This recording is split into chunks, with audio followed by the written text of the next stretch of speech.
same for everybody else. Anita has, I hope, a range. Oh, somebody's dog's here. That's great. On mute. Just put the dog on mute. That's brilliant. Thank you.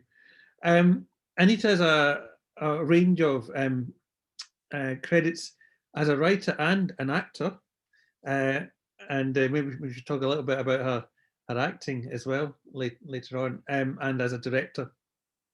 But she's written for Casualty, she's written for The Bill, written for Holby City, written for The Cops, written for Peak Practice, written for The Vice as well. A whole set of very impressive TV screen credits, and you may recognise her from some of her appearances. How are you, Anita? How thank you. Yeah, sorry, I created The Cops and a series for ITV called Picking Up the Pieces, just to put that into context. And the reason I correct you on that one is because, yeah, women quite often get pushed to one side when they create shows and men take all the credit. So for the women in the room, don't ever let that happen. Yeah, sorry, I'm not being facetious when I say that. Yeah, do you want me to just chat for a bit, Ben, about my writing career? Yeah, just introduce yourself. Say who you are and where you come from. Okay, Matt. So I'm Anita Pandolfo. I've been writing for 22 years now. I started out acting. Well, originally I was a nurse and had a midlife change of career and went to do my drama degree and graduated at the ripe old age of 32. I didn't start writing till I was 37. So I was what you might call a latecomer, but that shouldn't stop you doing anything because you bring with yourself a whole life experience that is very good use for content and for writing stories. I started writing more or less because when I was acting, I was a little bit larger than I am now. I was about 5 stone heavier than I am now. And all I was getting was stupid parts and not being considered for being a mother or a sister or, you know, the best friend. So I started to write as a bit of a rebellion against, I'll write myself some material, basically. And that started out to be what became my calling card script. And how I got into writing was I went for an audition for a series called Our Friends in the North as an actress.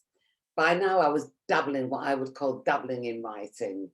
And the then casting director was Michelle Guiche, and the director of the actual show was Danny Boyle. And they asked, you know, what I've been doing with myself. So I said, well, I've actually been dabbling in writing a little bit. And they asked, did you have any good ideas? I said, I had. So they said, would you like to send it to our script editor, who was Nicola Schindler at the time, who you may know from Red Productions and now, you know, very famous producer of lots of shows, I'm sure you know. And I said, yeah, I will. I was at that stage in my career where if anyone said, why don't you? I said yes, because there's nothing to lose. Good little tip that. I don't know if it's a life philosophy anymore, but occasionally I still go back to that. Why don't you? Yes, I will. There's nothing to lose. So I sent it off to Nicola Schindler, who invited me to come down and meet her. And that became when I kind of actually started to veer more towards writing from that calling card script, which she helped me shape up and get into to redraft and get into a good shape. It opened the doors to an agent. I balanced the acting and the writing for about 1.5 years. And the writing started to take off for me quite well. And one of the first things I did was develop an idea for a paramedic drama, because I'd been working on A&E and as a nurse. And throughout doing my drama degree, I continued to work on A&E. For money, obviously, because I'm a single mum of 2. And I'd often questioned, no one's ever done a paramedic drama, why? So I was just kind of subconsciously whilst doing my drama degree, obviously observing life and observing things around me, just taking little notes, really. I hadn't even considered writing at that point. And so when my agent sent me out to what we call, just general meetings with producers, the first person I met was Tony Garnett at World Productions. And I said, no one's ever done paramedic drama. And he said, oh, that's a good idea. Let's send you out to do some research. So I went out for a couple of, I made the contacts with the paramedics I've met at A&E. And I went and observed them just sitting in the back of the ambulance, watching what was going on, what was unfolding. At that time, the medical shows were things like Casualty, which is still present, which in them days, story-wise, you would always meet victim number 1, so you'd meet victim number 2. And what I found fascinating about being in the back of the ambulance was you never knew what you was going to. You didn't, became more observational. You went out on the blues and the twos, and you never knew whether he was going to somebody who was having a cardiac arrest, because these were the days before the technology that we have now, obviously, and the information that people go in with is quite, is commuted through the computer. It was pre-computers on board. You just got the 3 9s call and off you went. Makes it sound like it was the 1940s, but it wasn't. And so I kind of got fascinated by this observational storytelling. And actually, I pitched it. They paid me to develop a pitch, and Tony passed. So I took it to ITV, who I was working with on Peak Practice at the time. And they took it on. And then a year later, I was invited back to World Productions because the BBC wanted to commission a police drama. And I'm talking about the process here because it really helps, I think, to get into how things come about. The BBC wanted an independent group of people, and an internal group of people to develop a Saturday night police drama. So that's back in the day when they paid for development. So they got together a group of people from Casualty and Holby as the in-house team, and myself, Jimmy Gardner, and 3 of us anyway, came together to team write and to research together and collaborate together. And it was the first time, I think, that a team writing group had been put together. So it was quite interesting for us as a collective to write together. We went out and did 3 months research in the back of the police cars. And Tony had taken on board that we came back to the collective as writing stories. I'll tell you about an incident. I mean, my relationship with the police, being an A&E nurse, is love-hate, predominantly hate. Some nurses marry them, but, because of the different philosophies of dealing with patients and not cases. And so I was out for about 2 months researching, and there was one occasion when I went out with two young guns, a female officer and a male officer in a white van. We got a call, and it was to a man who was being abusive to somebody in Morrison's. So we went in, and they said he was being abusive, and they gave us, it's like because I had a yellow jacket, people thought I was the an inspector or a detective, and people would, just assume you were part of the team. So we went off to find this man, and he was steaming drunk at the bus stop with a bag of frozen fish in his hand. And they said, oh, blah, blah, blah, you've been giving the girl jip. And he went, she's just messing about with the effing change, and I've got to get me bus, and I've got this frozen fish. Right then, this young copper came tearing around the corner. steamed up to this guy, grabbed him by the neck and pushed him again, totally aggressive, totally uncalled for. So it escalated. So he ended up being arrested. And all he was concerned about was his effing fish that was going to defrost before he got home, which is fair dues. So they cuffed him behind the back and put him in the cage at the back of the white van in which I was. So as we was driving back, he was mouthing off. It was fair enough. He was effing and jeffing in the back of the van. And this young police officer said, "Hold on to your seat, Anita." And I went, "Why?" And he went, "Just grab your seat." And I grabbed my seat and he slammed the brakes on. And there was the crash of this man's head on the wall at the back. And he went very quiet. And so we got to the station and he was unconscious in the back of the van. And I felt sick. And so they picked him up, took him in, brought him round. And he said, "Oh, you know, they've done this to my head. His head was bleeding." And went, "No, you did that when you fell over, when you were drunk, la, la, la." And so as we was leaving, I just said to the young police officers, I'm not coming in the van with you, are you?" And they said, "You didn't see anything, did you?" And I kind of just went like that. I got in my car, drove back to the hotel, packed my bag, came home because it was in Preston. And I rang Tony up and just said, I don't want anything to do with this. He went, "What have you seen?" So I told him and he went, "Write that, use that to write." So I started writing my episode with that. This uniform does good not give the people the rights to do what they do. This was post Lawrence at the time. And the police were being held up for responsibility over they were not being respected. They were being exposed, some of them, for bad practices. And being, a bit of a socialist myself and a human rights campaigner, it just fired something in me. And so that became our tone. It became our point of view. It became our coda for the whole series. And the reins were off. And that example, my experience, was passed on to the other two. And we said, this is what we need to write. We don't get the gig. It's not Saturday night, but we are moving into a new era. And all we had as our framework back then was the bill, which I don't know whether some of you will remember it, some of you may, probably not even born then.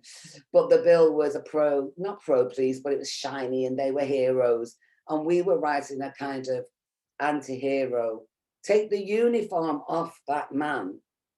Underneath, they are flawed human beings. The uniform does not make them special. It doesn't protect them from their own flaws. And we didn't write all of them as bad cops, but it was a point of view that only doing that research would have brought about. Having that experience gave us a point of view on the show. So we sent it to the BBC thinking, no way, Jose, will they take this off? But what they did was moved us to BBC Two.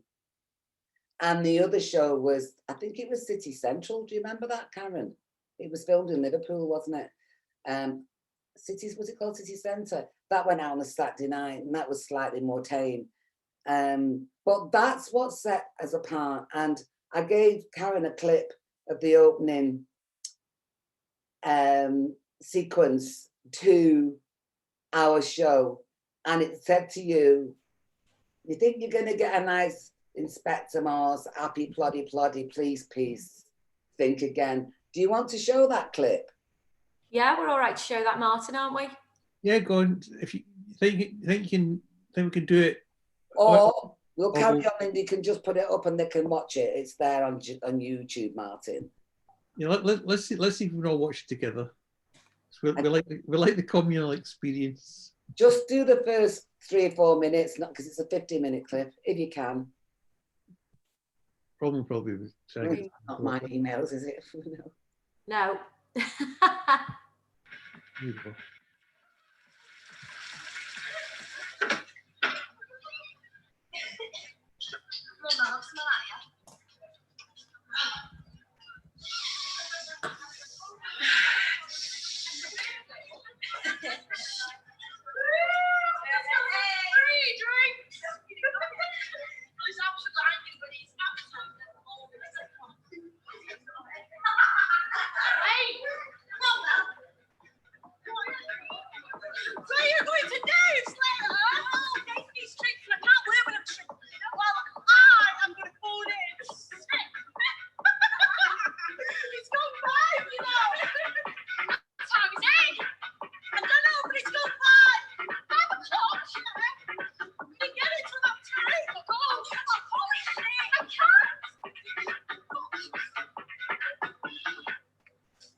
Well, apparently he's a South Bay transfer.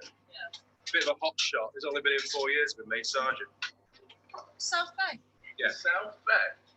It's nice in South Bay. Why is it come to shit all like stands? Because it's boring, isn't it? There's nothing to do in South Bay, is there, apart from lock up drunks and help kiddies find their mums and stuff like that. Maybe he's trying to make a name for himself now. I only got some probation up the dust.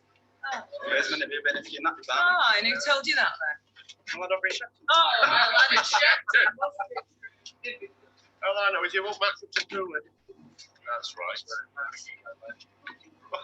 On the air last night, were we? Was it butterflies? 3. Tell me about it. What time do you get home then? No. Right, you did you pull last night then? Yeah, too pissed. No. Dad, I bet you can't keep it up after 2 nights. not true. If I had £1 for every man that said that, I'd be a rich woman. Yeah, well, there's one way you can find out. No, 2. Always ask single. What do you know about Oh, there's no secrets in this place, though.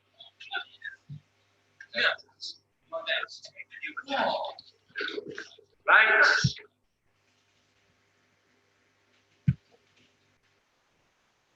It was that thing of just twisting the unexpected, defining how the show is going to be, and that's all in the script. And we had a very loose. People thought, because we cast it with all then unknowns, you might recognise a few faces now. People thought it was actually an observational documentary because that style, I think, had not been done before, not in the UK, and in fact, it hadn't been done in. I think, Ken Loach had maybe done it in the past, in the 60s, with his social comment kind of pieces. But mainstream television hadn't adopted that kind of, handheld, observational style before, and that we reflected that in our writing. The writing and the dialogue was very much of the street, very much how people would speak, very cutting, but it definitely, I guess what I'm saying is, it's finding that point of view where even if you're doing a short film, what are you saying? What are you trying to put across? What is the message? What's your voice in other words, I think, because people talk to you a lot about voice when you're writing, and sometimes it takes a long time to discover what that is. First time I was round the table with a lot of eminent writers, Russell T Davies, Paul Abbott, we were doing this crazy late night thing for Granada, and someone said, "What's your voice?" And I went, "Mancunian." I had no idea what they was talking about, but I think actually, there is a thread throughout my work. It's championing the underdog. It's about don't judge a book by its cover, something that's, having been a big actress before, being a northern working class writer, going, "Oh, you're going to write the next this," and you go, "Actually, that doesn't interest me whatsoever." I mean, I turned Coronation Street down in the first year of my career. Who does that? And you're like, oh my God, probably live to regret it. But, it's about finding what you want to talk about. Even I know you're doing digital. Are you doing digital filming and short versions? It's knowing straight away what you want to say and sticking to that. Then I've obviously went on to, I work in development, which means I'm trying forever to try and get a new idea off the ground. And Karen's worked in independent production, and it takes forever, but nothing that you do. For example, now I wouldn't say resurrecting something. I think life does this politically, socially, forget the pandemic, but one of the things that it has thrown up in my mind as a writer, as a commentator, is that the disparities between the haves and the have-nots never changes. So I wrote something like a bit like a Thelma and Louise in the 80s, set in Manchester. And I read it the other day. Actually, what I did was, that was my calling card script, by the way, Maids of Suburbia. And 2 years ago, I thought, maybe more actually, thinking we've just lost 18 months of our lives, so probably more than 3 years ago. I thought, I want to take control. Like, why am I waiting for some commissioner to tell me what to do?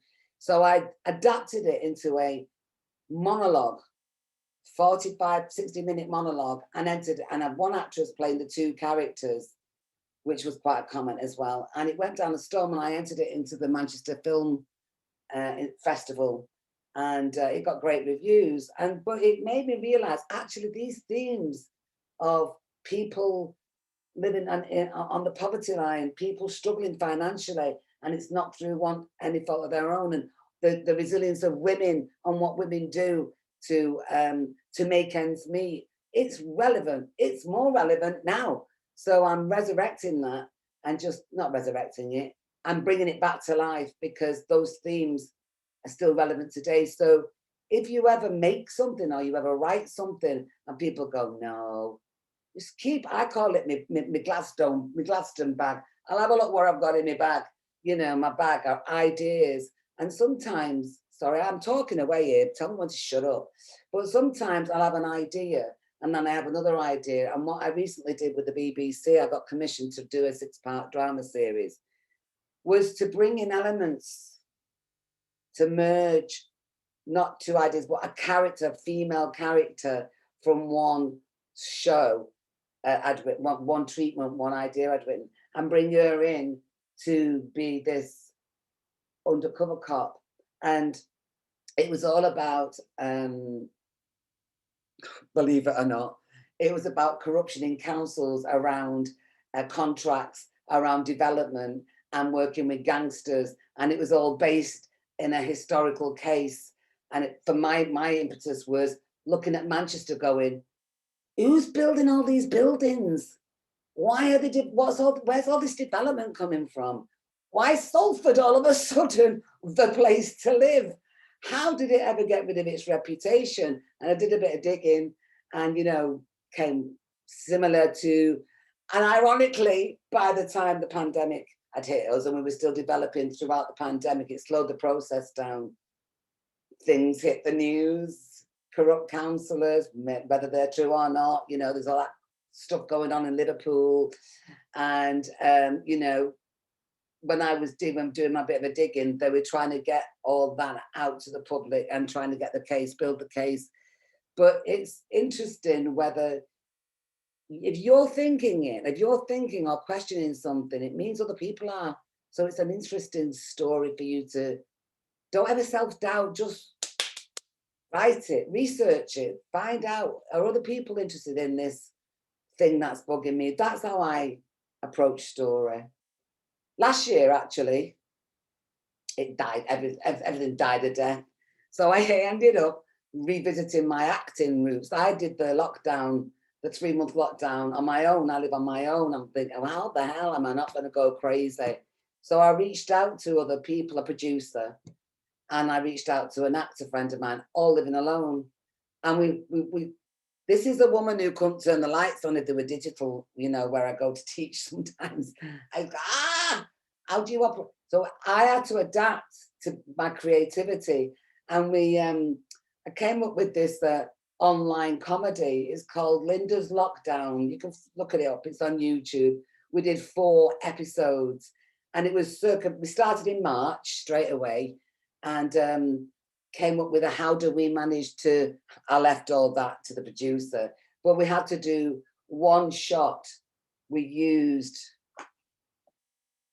these things. So we filmed on these things, you know, I could hear the other actor through Zoom. The producer was observing, and literally I would ring up friends and go, do you fancy doing this? And they'd go, yeah. And I'd go, can I have a look around your house? And we'd get on WhatsApp, and they'd show me what I had to work with. And so we'd have a chat, and I knew who my character was, and I knew who I was drawing on in my life for characters. So I had my gay best friend. He fell out with me when he saw what I'd done. No, he didn't.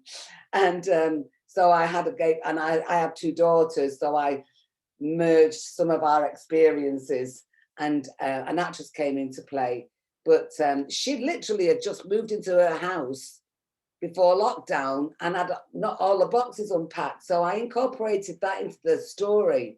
She just split with her boyfriend and had moved into this house. And so it was just a way of creating story with what we had and who I had to play with.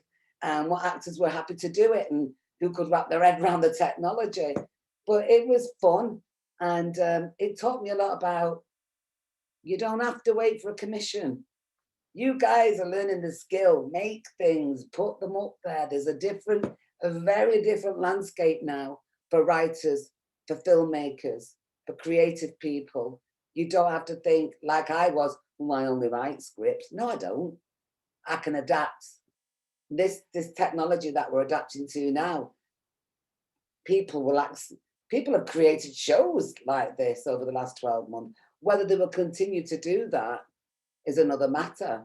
It depends how long this pandemic goes on for. But I guess it's about, don't just be one thing. I've directed short films. I used to teach at UCLAM. They wrote monologues. They had to write a monologue, and one of them stood out. We actually got the group to vote for the one that should be made into a short film. But I took that monologue and I rewrote it with the writer into a short film, and that was called Not So Super.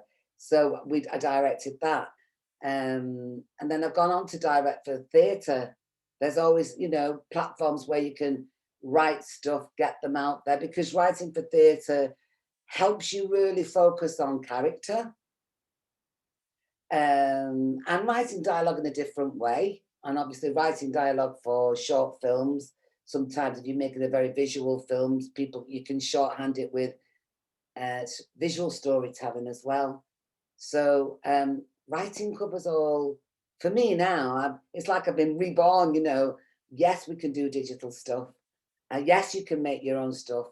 Yes, I might have to keep doing the slog of trying to pitch, but the landscape of commissioning on TV has widened as well. It used to be there was BBC, ITV, Channel 4 for drama and comedy, now and then emerging Channel 5. Those are the four. Then we got Sky. But now people are bringing together an amalgam of funding to Netflix, Apple, Amazon, even YouTube will pay for development now. And I'm just learning all about this because these avenues start to open up where you can place your product, where you can take your creativity. I'll shut up now. I told you I'd waffle on. I'm passionate about it. Sometimes every morning I wake up and go, I need to get out of this. I can't stop telling stories. You want to tell stories. It's in your DNA. I don't know what that is. Maybe I'm mad. That's brilliant, Anita. Thanks for that. It's the longest answer to the question, who are you and where are you from, that I've had. No! I know. That's me. I'll show them. No, it's absolutely brilliant. I've got so many questions I want to ask you. I'm sure other people have got so many questions I want to ask you. I wonder if you could just tell us a bit more about so the process of development then. Take us through something. Take us through from your sitting in the cafe, you have your idea to get to taking it through all that process up to a point of production. It has changed a lot, and I think if you ever spoke to sort of somebody from the Writers Guild, one of the big things at the moment is you pay me for development. They don't pay for development anymore. So if I get an idea, for example, I do tend to be. It's not self-doubt, but it's a reassurance. I do a lot of research, and then if it's about a particular, I talk to people a lot, and people will talk to you.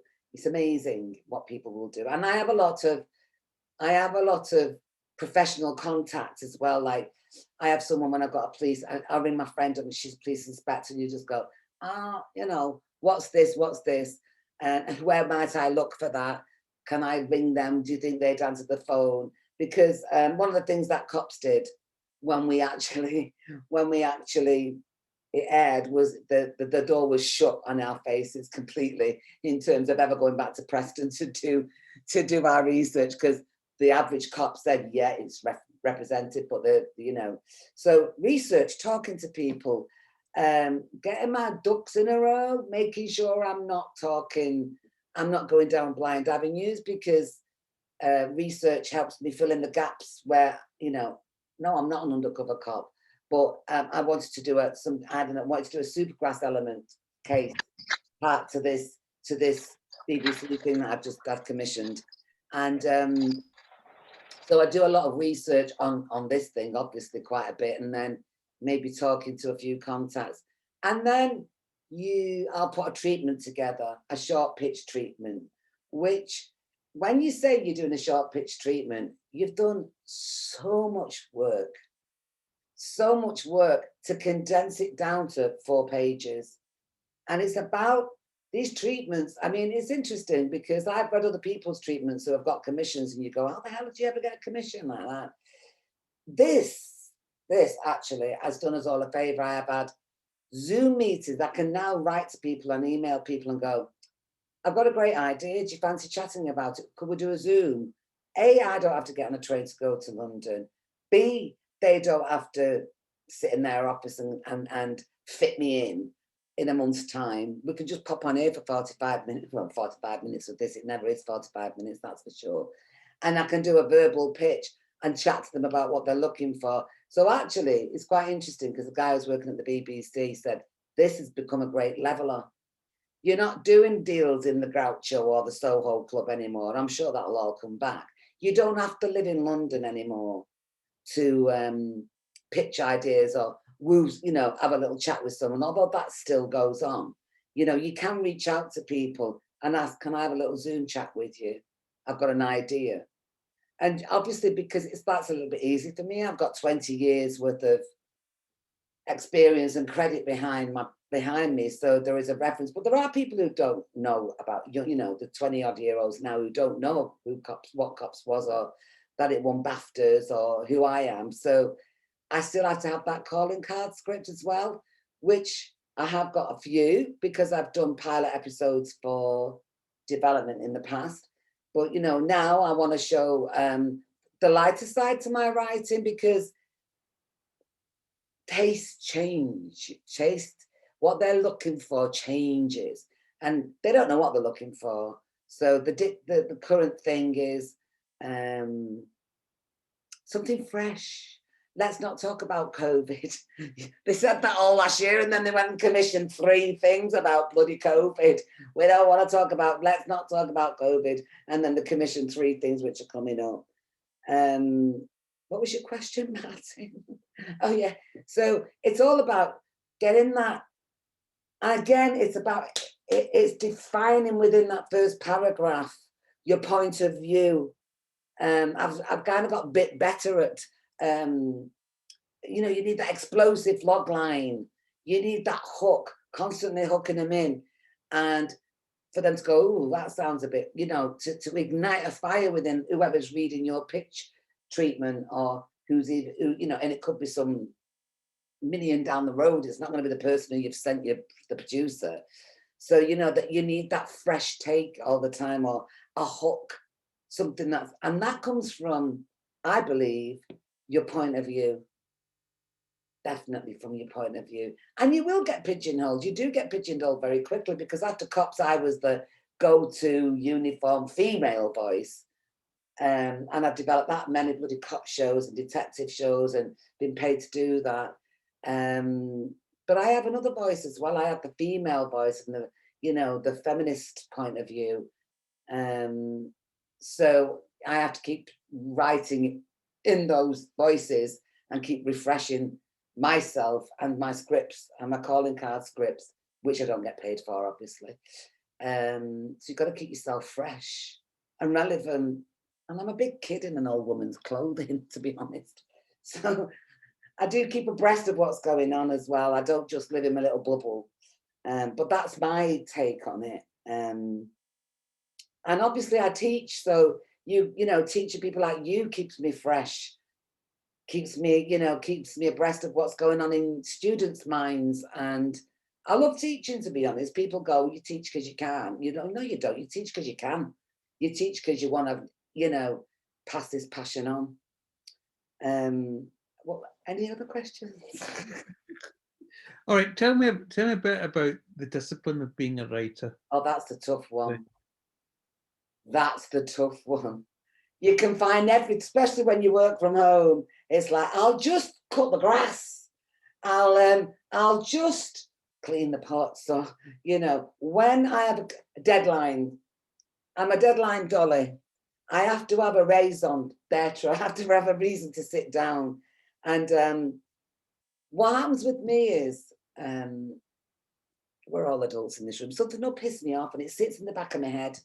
Something in this, you know, gets me going and it just sits there and it niggles and niggles. And I have this filing system in my head where eventually my brain's going to explode unless I sit down and write. And actually, I find, you can tell that I'm a bit manic at the minute. I've not sat down and written for ages. I've had quite a lot going on in my life.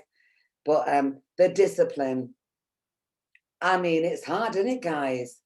I'll just bake a cake, I'll go for a bike ride. That'll clear me head. That blank page is a bugger. You just got to sit down and write something. And that's where my doing research comes in, because I'll have chunks of news clippings and then I'll just carry it over and go. Then I'm not looking at a blank page. That's the killer. I've never used a mood board. I've never used cards. I just get in there and start and then sleep on it and then have another pop at it and go.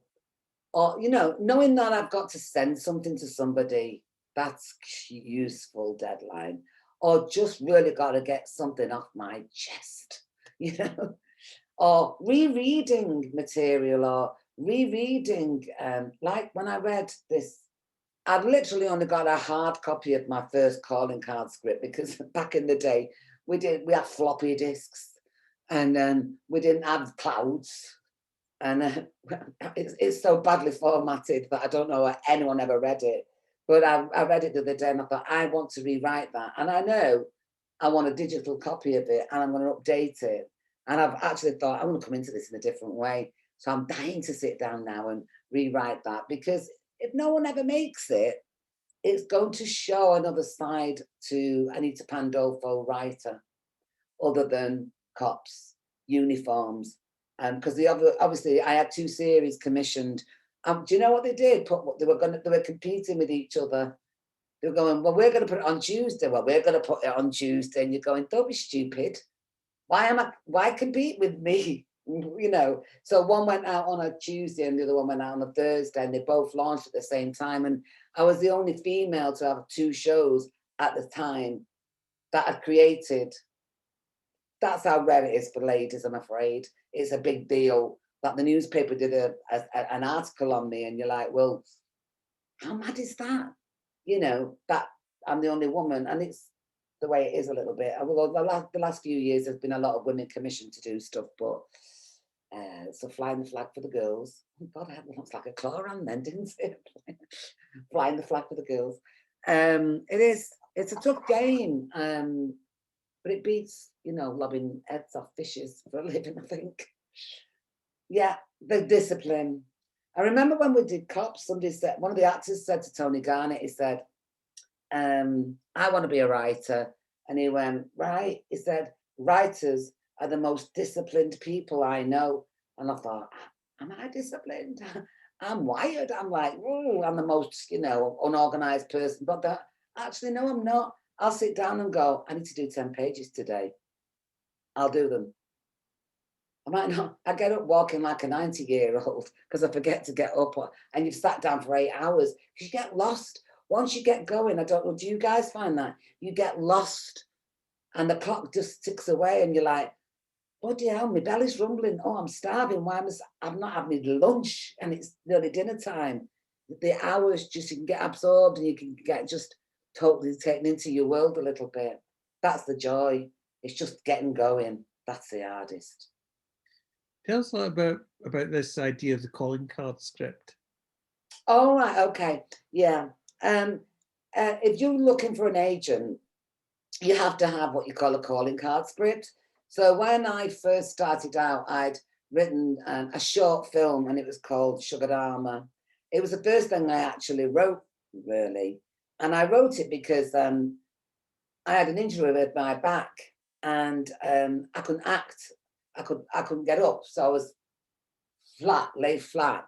And I just did that classic thing that we all do, and sort of did a retrospective of my childhood and my relationship with my mum, and the fact that I was a daydreamer, and the fact that I was fat. And I wrote this thing, and it was called Sugar Dharma, and it became my little script, my little thing to do, because I did it with a pen that would pump upwards, and then when I could sit upright, somebody lent me, I didn't have a computer, somebody lent me a computer, and I started typing it up. And I showed it to an actor who used to be in Brookside, actually, because I'd met him. And he said that you've got something there. And so he helped me shape it into kind of a short film. And then obviously the Maids of Suburbia was an idea I had when I'd gone for that audition, and Nicholas Schindler helped me to develop it into a 60-minute piece.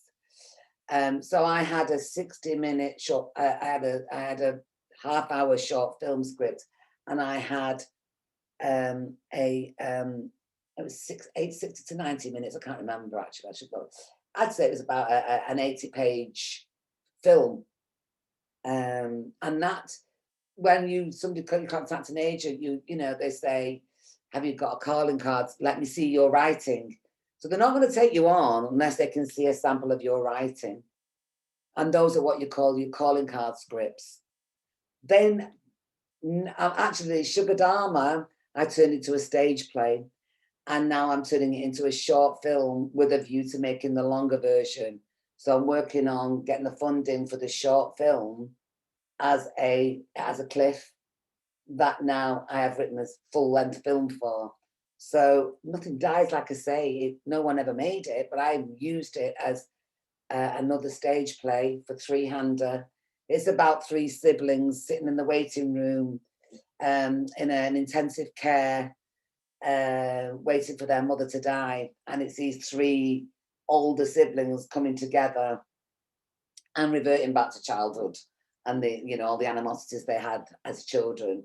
And there is a missing father who comes through the door at the end, and there's a big twist. I'm not going to tell you what it is. So now that's kind of I'm gonna make that as a short film, maybe next year. Actually, it was planned for this year, but I'm going to do it next year, as a kind of, here's the 15-minute version, but it has got legs to grow, because you want the set, if the 15-minute version has become almost from the inciting moment to what happens next. So you do need to have, and there were a variety of calling card scripts if you want to write.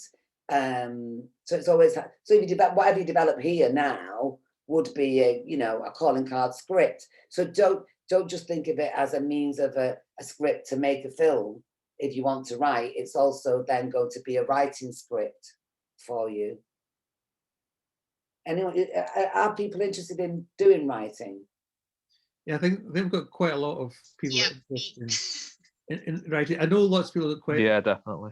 I know lots of people got questions. I'm going to open it out in just 1 second, but I want to just ask one last question from me, Anita, which is those two things that we've been talking about, really. Cops, on the one hand, is a TV show that you went out and researched, and created, and then that other you're calling card script, which is a much more autobiographical, personal sort of thing.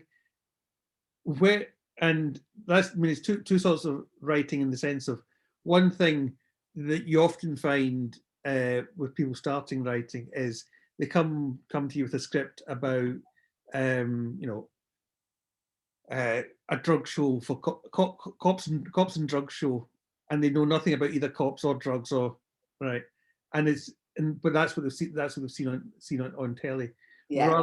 Rather than some writing either the story that they have, which is always an interesting story to write, or the thing that they've researched. Mm.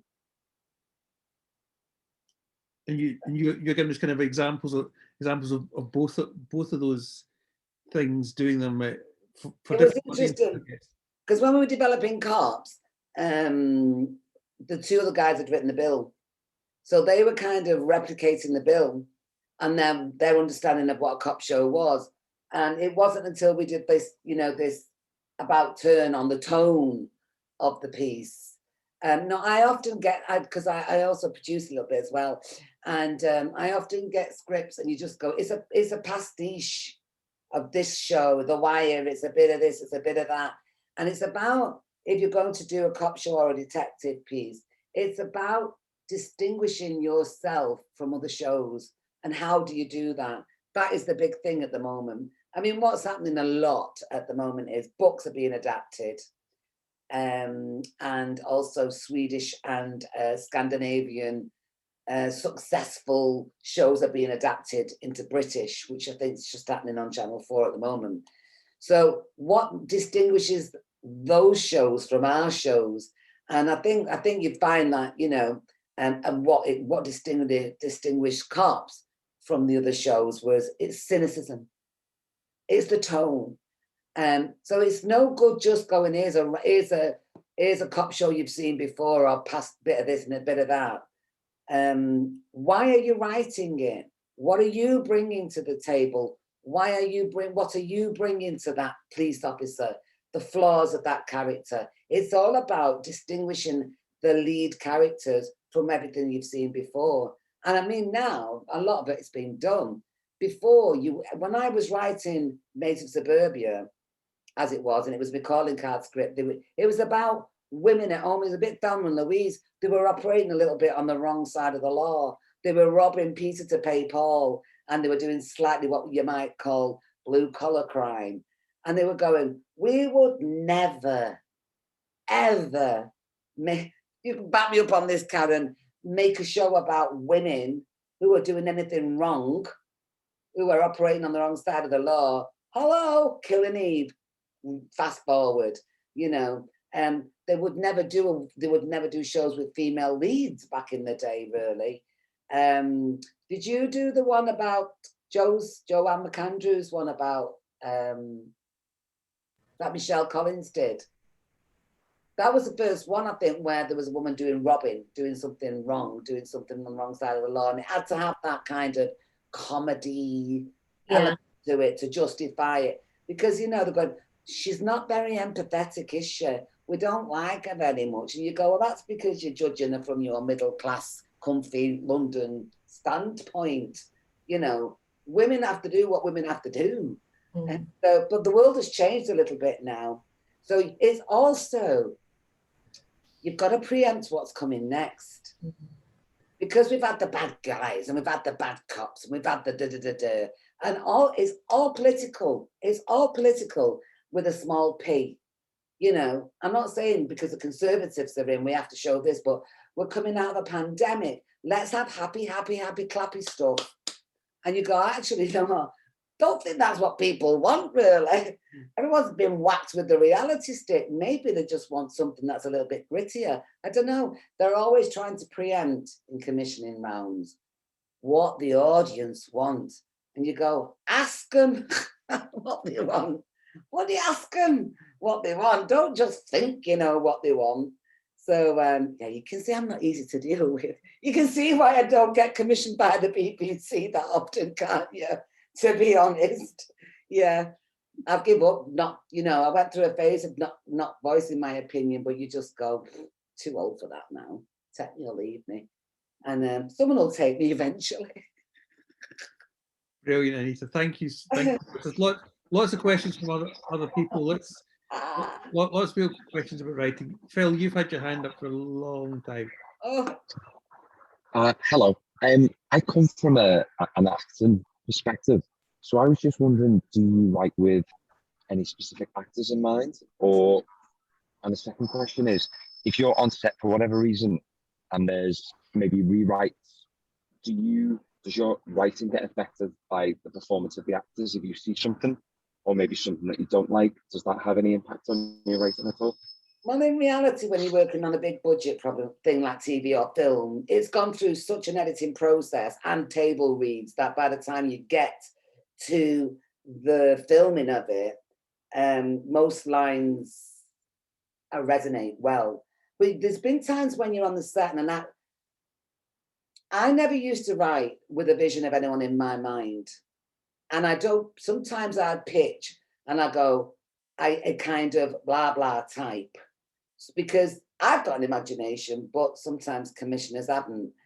And so, yeah, sometimes if a line plot is plonky on the set, or an actor can bring and says, I used to work with Ken Stock quite a lot, and particularly in the Vice, and Ken can do something with a look.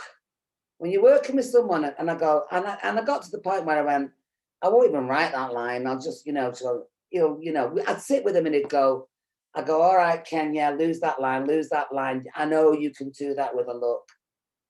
So obviously, you can sometimes, but are you saying you as an actor and you're coming into writing as an actor? Well, I guess it was both really. It was just interesting if I do write stuff. Probably because you work as an actor, you see other actors. Inevitably, you sort of go, "Oh, I've just worked with somebody," or "Oh, I've seen somebody." I was wondering how much that impacts what you do. Yeah, and I've been on a few sets where. One of the things I did have to do, because one of the things that I was always credited with when I first started writing was I could write characters. And I think that came from the acting, that internal thing you do as an actor. And being, half Italian and bloody half Irish, with the Italians, we don't say what we think, what we're thinking, but we don't say it. And it's that British thing of, holding it in. And so that helped me write realistic dialogue that wasn't on the nose. What I struggled with was plot and making things happen. And that was something I had to learn to do. Actually, external plot as much as working on the internal mechanisms. But one of the things I do get, because I get quite a lot of actors who send me scripts, they overwrite the dialogue. They write speeches and they write monologues, and you go, 2 lines is enough. We're not on stage, that's stage writing. And so it's very difficult, because people will send me stuff and you go, are you playing this part? Yes, okay, yeah, clearly you are. So, and it's about, teaching, not overwriting dialogue, expositional dialogue, because you want to be on the camera for a long time, So actually doing Lockdown Linda, when I come to put a little bit together for my show reel, I was hardly there. I was generous in that I gave the other performer most of the dialogue and the best lines and the emotional drive. I was just acting as their foil for them to come to, life. Did that answer your question? Yeah, sometimes a shorthand. Blue sky casting, it's called. Sometimes I might put a script together and put blue sky casting in brackets. This is, I would love, I would love this person to play this part, but it helps the reader see then the type of character you're developing, because a lot of actors play the same thing. So it's quite useful. Any other questions? Lovely, thank you for that. Any other questions? Stephanie. Hello. Hi. I was just wondering, when you start writing a script, and say you've done like your 10 pages for the day or whatever, when you come to write again, do you ever read over the 10 pages you've already done? Because I keep seeming to go back to the same parts I've already wrote and rewriting them constantly, and it's like that bad habit you get into. So I just wondered, do you ever read over it, or do you just go completely onto your new bit and then do the edit at the end? Well, I scene by scene. Yeah. So you can get stuck in this loop of having a fantastically edited Act 1. And then, the top half of Act 2 is not bad neither, but because you keep going over and over, it's about planning. I mean, I am a meticulous planner. So I'll have my board up there and I've planned it there. Then I'll have done broad stroke storyline. Then I'll have done scene by scene, and I learned that practice on shows like Holby Casualty, because on a long running show like that, you let's talk about semantics. You only get paid in 4 quarters. You get paid on commission and submission of your storyline for that episode. And if they accept that, you get your first quarter. Then you do a scene by scene. And that goes through several drafts. And once they accepted your scene by scene, you get paid. Right. So you have to plan. And I've just got into this rigorous routine of, I need to know where I'm going. I definitely need to know where I'm going. So that Act 1 should be all about seeding up all those other stud things. But yes, I will polish. But once you find you've got to 80 pages or 70 pages, you keep doing that, you're not going to keep moving forward. And I get that a lot with students who I teach. Go, you've nailed your Act 1, move on. Move on. Yeah. But you know, I bet, Stephanie, when you've written 10 pages, you go to bed and you go. Yeah, I was saying this to my mum the other day, that it seems to be, as soon as I get in bed, I'm like, bing. But and it's so annoying. Then I'm like this on my phone, typing all the ideas down. I call that unconscious story writing. Yeah. I should write a book about this. Because you get in bed and you're just about to drift off. And then where you're going is, you're not looking at words. You've not got your fingers on the keys. You're in this kind of relaxed place where you're feeling the story. Am I right, Stephanie?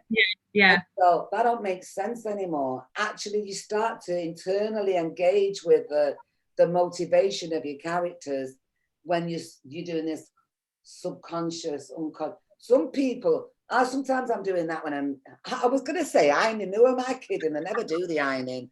I'm one of those who dries it in a way, don't need ironing. But, you know, washing up or cutting the grass. You know, those, like, you know, when I do my prep work in the morning I might be putting that in place, but I don't wake myself up and write anything down. I just hopefully remember it in the morning. Yeah. Because you go to sleep, stop. Stop writing it. I want to sleep. Yeah. Well, that's good. It'll drive you nuts, but it'll good. Yeah. Thank you. Plan ahead. Know where your next 10 scenes are. Okay. All right. When it comes to like you wanted to send stuff off to be looked at, or send stuff to get your foot in the door, what would you say is the most effective way to like tell that doubting voice in your mind to shut up, basically? You mean, what they're gonna? I'm stupid. What they're gonna? Yeah, it's like I've been in like I'm just gonna say lectures because I can't think of the other way. Lectures where they'll say like, oh, we usually get people who come in and they send us all this stuff, and it's saying and it sounds, and I think of that and I think, oh my God, I hope I'm not going to be seen as that in that way or anything like that. Or I'll hear some other people say, sorry. It's all right. I'll hear some say like, oh, how you'll be viewed in this way, not as like a woman or anything, but you'll be viewed as like the bottom of the pile or something like that when it comes to like the film or TV hierarchy, and so on. And but I really would like to effectively sort of quell that doubting voice, because one thing I worry about as well is like I'll send something off and someone might look at it and not like it, and then for all we know they might end up defining me by that one bad experience. I know, I hear that, and I'll tell you a story. I'll tell you a secret. Everybody in this industry wakes up every morning and goes, when are they going to find me out? We all have that self-doubt, right? Yeah. Part of that self-doubt is what makes us explore ourselves as writers. So, you know what? All I would say to you, Sarah, is why not you? Yeah. And I had an agent, I won't name a name, but she was a right negative ninny. And she'd go, oh, you're such a hard sell. And I'd say, can send it to such a body. Well, and I'd go, excuse my French, they said, don't ever send us anything. I said, until they say, fuck off, we're not interested in Anita Pandolfo's writing, keep sending it to them.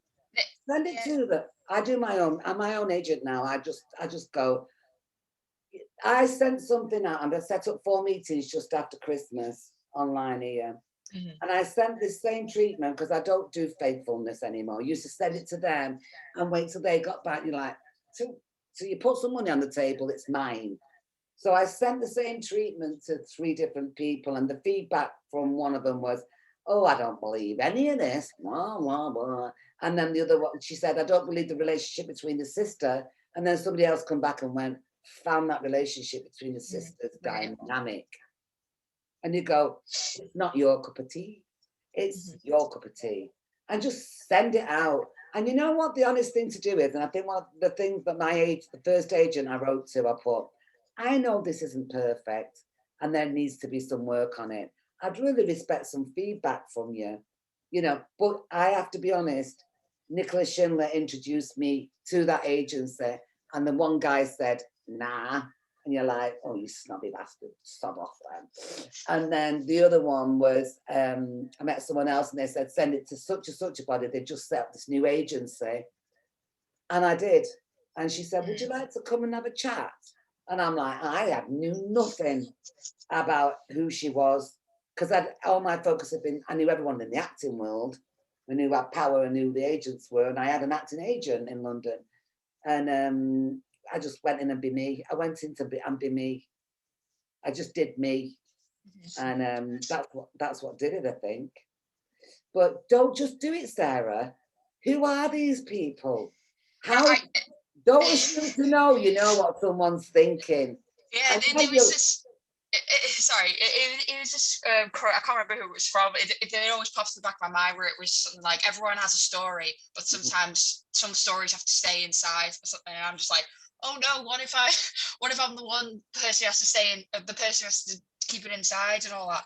But then, like you said, it's like, what if I'm not, kind of thing. But you never know. We've all got a story. But what I would say is, you know, although I talked about my first piece being a retrospective, it wasn't about me. Well, it was. I was inside of it, but it wasn't, oh, I was this and this poor thing happened to me. Yeah, that's dramatic for you. But then you have to, I always say, write about what you know, but keep your big toe on the blueprint and then push it away. Yeah, because that's what's going to drive your getting up every day and wanting to write it, is your personal connection to maybe a character or flaw in a character, or I put my flaws across all the characters. God, I've used my mother so many times, it's unbelievable. But she would never recognize herself. But you know, so yeah, do right. But don't be afraid to hear no. It's only one person's opinion. Don't take it first. I can't say don't take it personally because I spit my dummy out every time somebody says, thank you, it's lovely, but no thank you. You're like, I have a little spot. Or like when someone says, oh, we love it, this is amazing, but no. But no, yeah, you're like, well, and it's like, well, if it's great, then why don't you take it then? Why don't you take it to that? I get that, and I'm seasoned. Why don't you just take it to the next level? If you like that, let's explore it. But then, to be frank, I mean, the way the pickings are a bit thin at the moment, they really are thin. And if you're not Russell T Davies, if you're not the brothers, or if you're not all of them who are just getting recommissioned. I mean, I know an actor who's in, they're overusing the same writers, and it's come to a crisis point now, and they're recognizing it. So always go into schemes as well. There's so many schemes out there for women, for diversity. And you know what? Being Northern, being working class is now diverse. So, you know, keep your eye out for all these schemes. These are places, the writer's room. I've just seen another one. Is anyone from Northern Ireland here? You know, keep your eye on Facebook, connect with each other and see where these schemes are coming up and just put your work in, get a bit of feedback. You never know. Exactly. Make your own stuff as well. It'll stop the frustration setting in. Yeah, it was same with before Steph, when we're like an idea will just pop up and I have to type it up because I know if I don't, I'll forget it in like the next 10 minutes or something like that. Put it in your ideas box and revisit it. Yeah. Yeah. Thank you. Great, Sarah. Thank you, Matthew. You've got your hand up. Yeah, one sec. Hi, Anita. I was really interested after you being so established as a writer. How did you find the transition into directing? I'd always wanted to be a director. When I did my drama degree at Bretton Hall, which was a part of Leeds University, directing was what I wanted to do. It was mostly stage, and I've done a bit of stage directing as I graduated.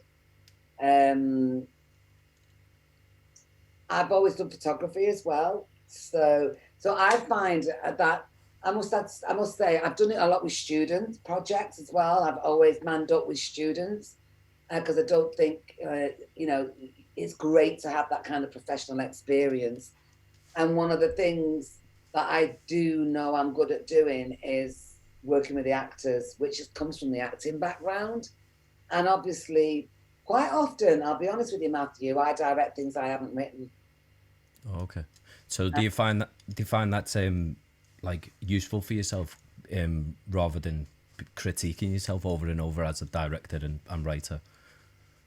I'm not sure I understand what you mean. In terms of your background's predominantly writing, so then being at the forefront, the director, the leadership in terms of getting them actors to perform and play to the piece, do you find it easier than using other people's writing as opposed to your own? You know, so it's distinctive and separate. Is that what you mean? I do both, actually. Yeah. Like with the stage, obviously, I write my own material and I've directed actors in it. And I'm very collaborative, Matthew. You've got to be open to, you know, like I said before, working with Ken Stark gave me that thing of, actually, these are not just my words and this is how I see it going, you know, this is how I'm going to direct it. Yeah. It has to be a very collaborative piece because I know actors are vulnerable because I do acting. And literally I stopped acting for about 15, 20 years, to be honest. As soon as my writing took off, I stopped acting because it's a very insecure place to be. I only went back into it last year. And actually, no, that's not true. About 2 or 3 years ago, I wrote a piece and did a piece for a local fringe theatre company. And somebody asked me to be in something that was on at Home, the theatre in Home in Manchester. And from that, I got an agent. And I just got to that point where, because a bit like you was mentioning, Sarah, actors always feel like they're being judged and that they're exposing themselves. So it's respect, you know. Yes, I do write and direct people in my stuff. But I've also had stuff given to me and directed other people's material. And that's still talking to the writer and understanding where them lines are coming from. And I think that helps me as a writer, director. When I'm directing, I know what the subtext is, you know, because what I also do is I work with actors about interpreting scripts through this thing, because I can see the subtext, whereas actors just see the lines. Yeah. And you go, you know, then I only have, you know, like doing audition pieces, people come to me and I'll put them through their audition paces. And you go, well, he's reading, he's looking at a mobile phone now. And going, is he? Is not, is he? You go, yeah, he is. It says there in the direction, it says is on his phone and all they're looking at are the lines. So yeah, it's fun actually. I love directing. Yeah, I think having that understanding from an actor's perspective makes you a better director. I agree. Essentially, yeah. I agree. I mean, some of the best directors are actors, have been actors. You know, I mean, Rob, what's his name? Rob Hill. Ron Hill, yeah. It was a ginger one in Happy Days. It's just way too old for you lot to even remember. Fonzie and all that. And now he's a very, very high profile director. And anyone who works with him say, you know, any actor will go into people say it's a gift, you're a gift as a director. In that, you know, you don't make me. I've actually acted in films where the directors have made me feel this big. I did a film with Julie Walters years ago, and I had to keep my counsel on the set. And the reason he was obstructive was because the writer and I had the same agent. I was writing, and me and the writer had the same agent. And we had lunch together, and it seemed to threaten him, and he was such an idiot. But you know, I wasn't the only one who suffered under his hands at the time. So not all directors are great on set with actors. And also, with the I checked out your IMDb, and with the casting, I noticed you work with Mark Sears. He's an actor I've worked with before. So I was wondering how that come about. Was you involved with the casting as a director, or how did that work? That is mad. Mark used to play for play rugby, so it was a bit like this, isn't he? Yeah. Yeah. So basically, the young guy who wrote that monologue, which turned into that short film, was a giant of a man, and he had ADHD, and he was very misunderstood as a person. So I wanted someone physically who, he said, part of his monologue was that he would walk down the street and people would cross over. Yeah, the intimidation. So but he was softy, and he did all this charity work, and he was this superhero who people misinterpreted because of his physicality. So I knew I wanted someone big. Yeah. And I asked John Henshaw, who was in Cops, whose career had got big then. And he said, yeah, until I told him that I wanted him to do a bungee jump. Because originally we were doing the bungee jump as Superman. And he went, no, there's no way. Why don't you ask Mark Shields? He's always up for it. Because obviously John and Mark started to come up against each other when they wanted someone big and rough and tough looking. And I think he passed me on to Mark Shields, and I just emailed him. Yeah, cool. Thank you. When did you work with Mark? It was in a music video shoot. We wanted the same kind of effect, so we wanted someone who was quite intimidating, really, and yeah, he was that character. I didn't know he had a back injury when I sent him up that. We didn't do the bungee jump, by the way. We couldn't get the insurance, but they offered us a free bungee jump. I mean, that was the great thing about doing that short film. Do you know how much I was given for that from UCLan? 500 quid. Wow. Didn't even cover the food. So it was a beg, borrow and steal. And actually, you know, when John Henshaw was in it, I'd ring up and I'd go, I see you doing bungee jumpies down at Salford Quays in such and such a day. Do you think you would be able to do it for us? Anyway, it's like it's 150 quid. And I went, no, I was thinking of it free. We're making a film with John Henshaw's and I'll get back to you. Googled me, Googled John Henshaw, and they went, yeah. But then it was Mark, and Mark had a back injury at the time, so we couldn't do it. I'm not doing heights. So we ended up scaling up but I got everything for free. Yeah, I think it's amazing when you pull resources, isn't it? And amazing. And also the fact that if you try to be non-judgmental, like you don't know how anyone can help you or what they bring to the table, you know. As you said before. The woman with the big glasses was out of Shameless as well. She'll do anything for a butty. She was marvellous, you know. I mean, she's mad as a bag of frogs, but she was brilliant, you know. She wouldn't stick to the script. And Mark's like, oh, you know. But, you know, it added to a wacky character, I think. Cheers. Thanks for that. You're welcome. Got any other questions for Anita? I think I've covered my old biography there, haven't I? Sorry, can I just ask one more? Can you just tell me, sorry, I don't know if I missed it because I was a bit late coming into the call because of technical difficulties. Yeah. Did you talk about what the treatment is? Like, you know, when you say if you were pitching something, do you pitch the treatment as well as the script, or is it just the script? I wanted to know what the formula of the treatment was, basically. Okay, well, it depends.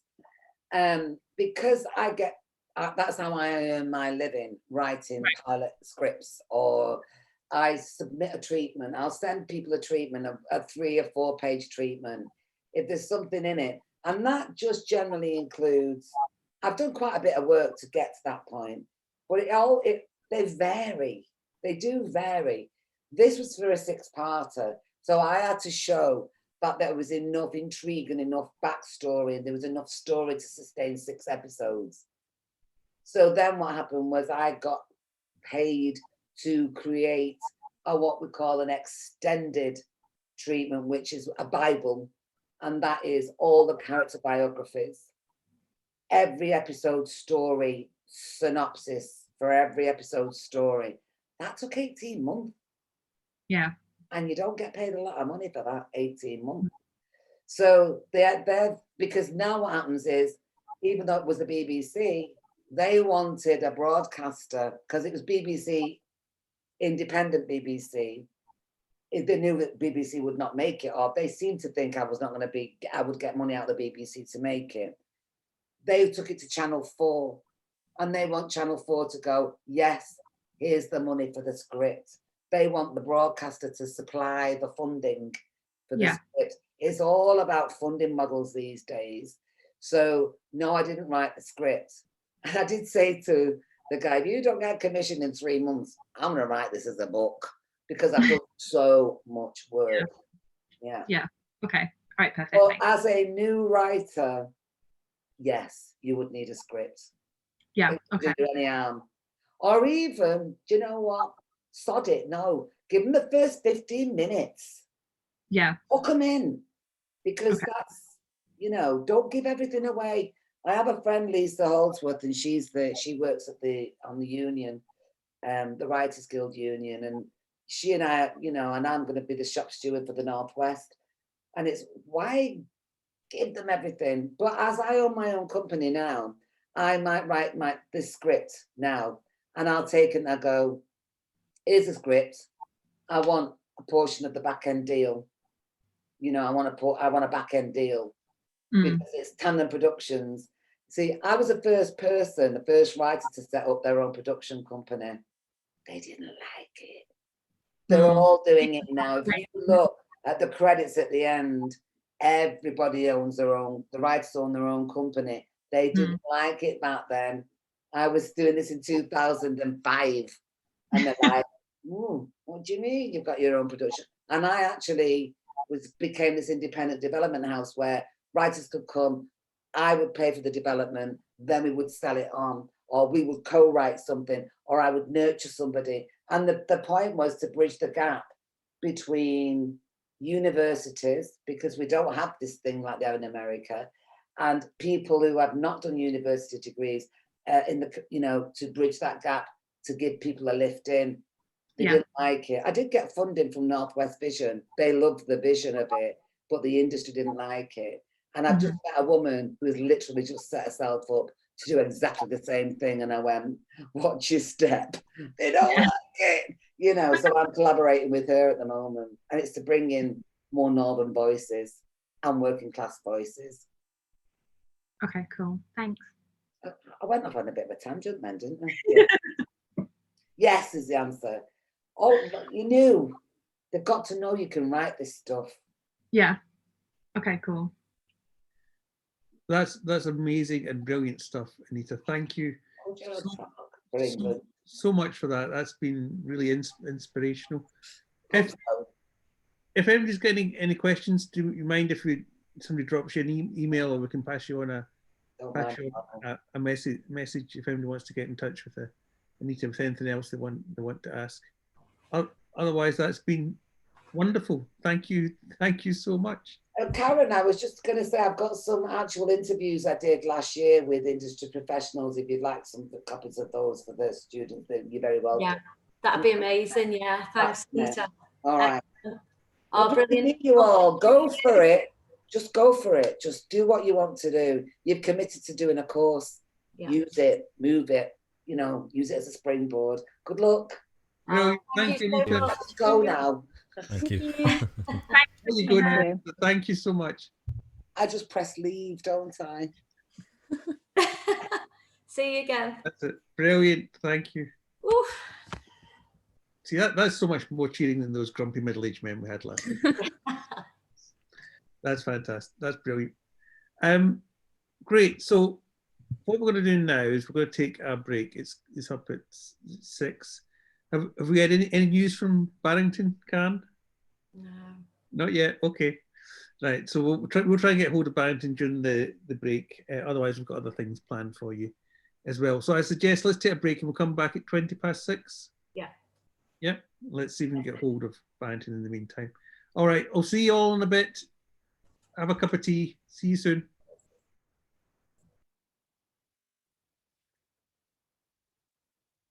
Play makeup. Oh, you didn't tell me we were recording. Oh, that's another thing, isn't it? I've just emailed you. Sorry if you didn't see that. Okay, I'll make sure my expletives are kept to a minimum. It's just for this group though, just to refer back to. Nobody Yeah, else. they always say that till it gets leaked to the press. Yeah, I know. On YouTube, the end of my career. Yeah, when you get to play pretend and get paid and work with a great bunch of people, you've got to love that, haven't you? If you can't love that, then you don't love life, really, can you? Shall we get started? Yes, Martin. What would you like from me? Is somebody going to be firing me questions, and I'll just be talking at a speed of knots for the next hour? What would you like? Well, let's. So we've had an amazing session. Oh, great, thanks. For an hour and a half, we're going to have an even more amazing session now. Yeah, you dug yourself out that one. Crescendo. We're just going to work our way up.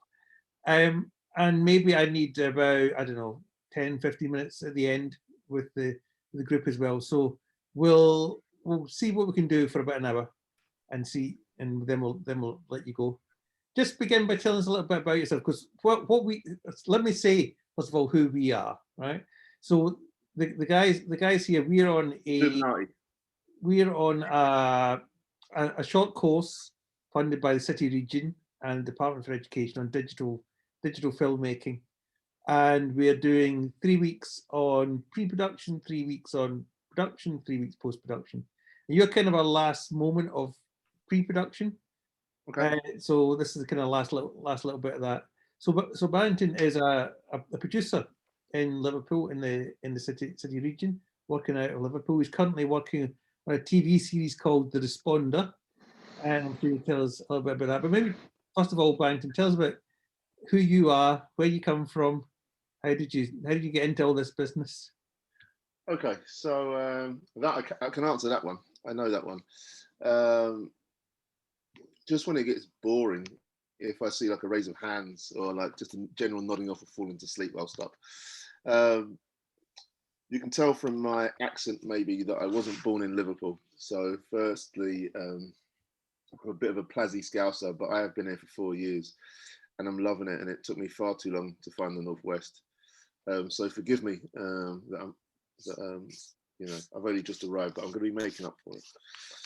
So London for the most part of my life. I was actually working in finance for about 15 years. I thought I loved it and I was going to live the dream. And then when I really wanted to get out of that, I did an evening course, a standard evening course at a local college, TV and video production, with a great guy called Mark Trumpetella. He was an ex-BBC and an amazing tutor. And within about 2 weeks of being on the course, we were in the studio that they had at the college, and we were doing interviews, you know, lighting, editing, and I just thought, this is amazing. And I kind of fell in love with it and decided that I was going to give up the decent wage, regular wage, annual bonus, dressing up in 3-piece suits and shiny brogues, and I was going to make films and work with young people. Much to the horror of my wife. Most of you will probably know that getting in and getting paid decent money can sometimes, unfortunately, take a long time, especially if you're transitioning from somewhere else. So I did the kind of 80-20, 70-30, 50-50 kind of split, and did that for a while. I found some guys, made a couple of shorts. Then we did, I found some other guys we made some films with, and we set up and we're going back to about 2005, we had a company called Digital Sneakers, and we made some music videos and did some corporates. And we found on, like, very early on, in maybe 2 years in, that these giant record companies are really good at fleecing and almost bankrupting small companies because they tend to not pay you. So be very wary of that, guys. It sounds all very glitzy, and young directors get really excited about making these really beautiful short form music videos, but the business side of it and how much you get paid can sometimes be a bit tricky, and they spot really early that you're trying to get on, and they really take advantage of it. So my first word of caution would be to know your worth and make sure you price yourself accordingly. Paying rent, mortgage, electricity, your car insurance is really important, and you make sure you have to factor that into whatever you're doing, because you need to get paid for it. The amount of time that you've spent getting to whatever level you're at, it's cost you money. So make sure you factor all that in so you get it back from these corporate thieves that are all out there. He said, first word, make sure you get paid. If you've had to spend money, then somebody has to spend money to get your service out of you. So I don't know what all of you are doing collectively. I know I've heard some of you are filmmakers already, and some of you have been doing photography, and you're in different spheres. So being freelance is really hard, and knowing how to price it accordingly and getting that money in from these big giants is sometimes tricky. So make sure you have a plan for that, and don't let that business or that commerce get lost in the art that you want to create. It took us a few years to realize that the best way of getting proper money, getting paid properly, was through doing corporates, not quite commercials, but doing corporate videos, which sound really bland and dry. But when you're bringing these big corporations more creative ways of selling themselves, they're really normally quite receptive to it after a while when they see what you can do.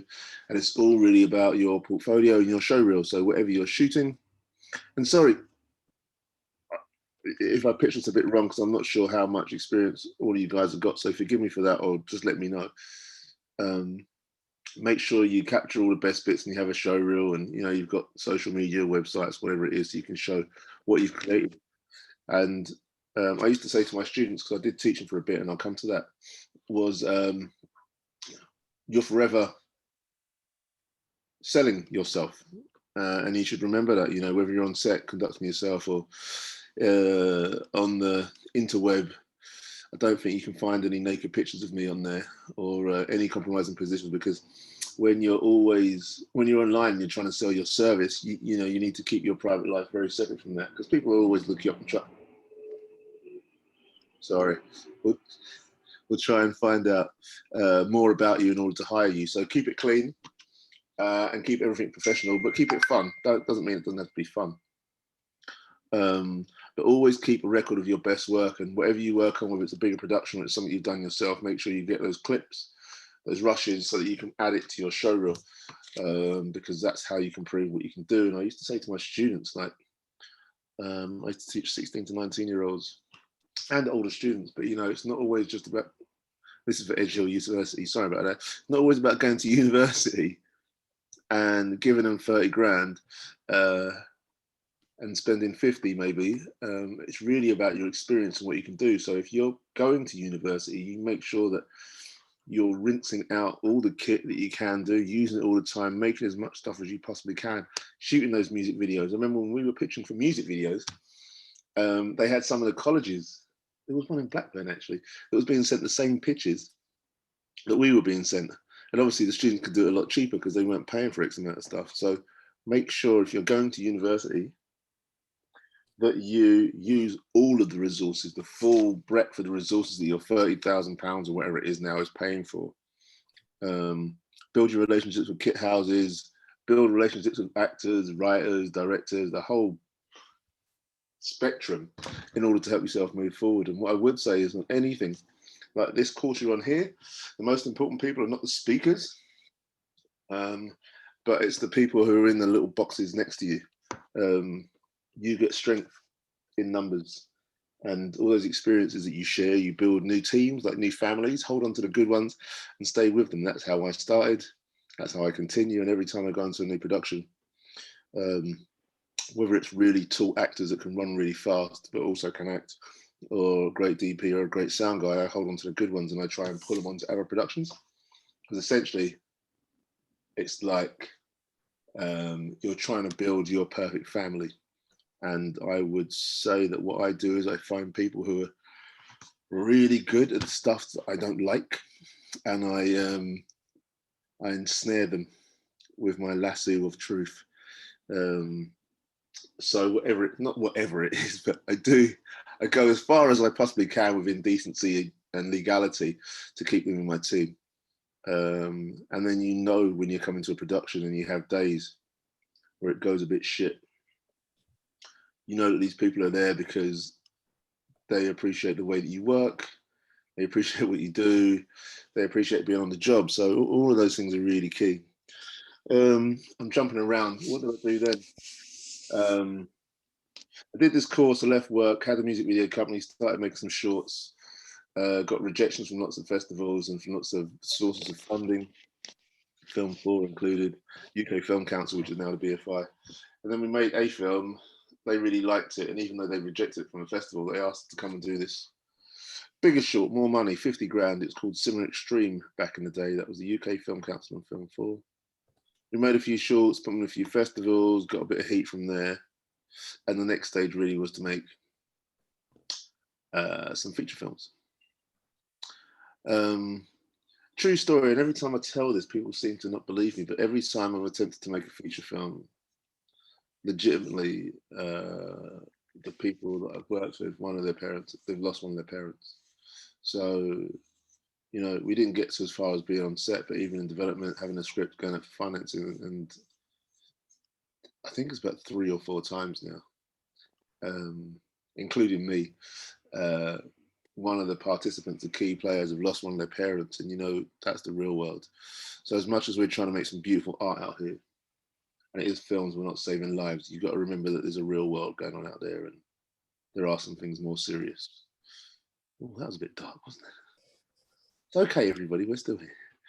But that was real, and that kind of held up the process of what I wanted to do and what I thought my trajectory I was on. I mean, I've had loads of touches. I mean, apart from getting funded, I've been on every bloody course there's probably been. Screen International, trade paper. If you don't read it, you should read it. Don't pay for it. Actually, let me rephrase that. Subscribe to it. And it gives you all the news that's happening in film. If you're more into TV, we've got broadcast, and you should probably have a look at that, because it tells you everything that's going on, numbers, who's watching what, who's making what, where they're making it, what region, who's been greenlit to make stuff. So it's important to keep up with the trades, read the trades, and find out what the trends are. That kind of gives you an in. That kind of tells you when the circus is coming to your town, and that gives you an opportunity to try and jump on, find out the company that's doing it, try to approach them, see how you can get onto that crew, how you can get a job. It's really important. Second thing, and the most important thing, which I tell my students, always when you watch stuff that you like, watch the entirety of it. And TV is a bit crap because they cut the credits before they end because they've got to show the next show. Watch it on iPlayer or on Catch Up TV. Look at those credits, because the credits tell you who make the shows, tells you who the line producer is, who the producer is. These are the people you've got to get into, because this is how you get the job. Same for films. If there's a particular genre of film you like, or a particular company that you like, look at who's doing what, where, and with whom, and track them. Use IMDb. I don't know if you already do that, but if you don't, you should. That'll tell you what's been made by whom and where, and give you the crew and the cast and everything else you need to know, the details of those films. What was I saying? So it all became a bit on top, and for some reason my wife, so selfish, thought that I should be contributing to paying the mortgage. I don't know what's wrong with her. She doesn't understand that I was trying to be an international superstar.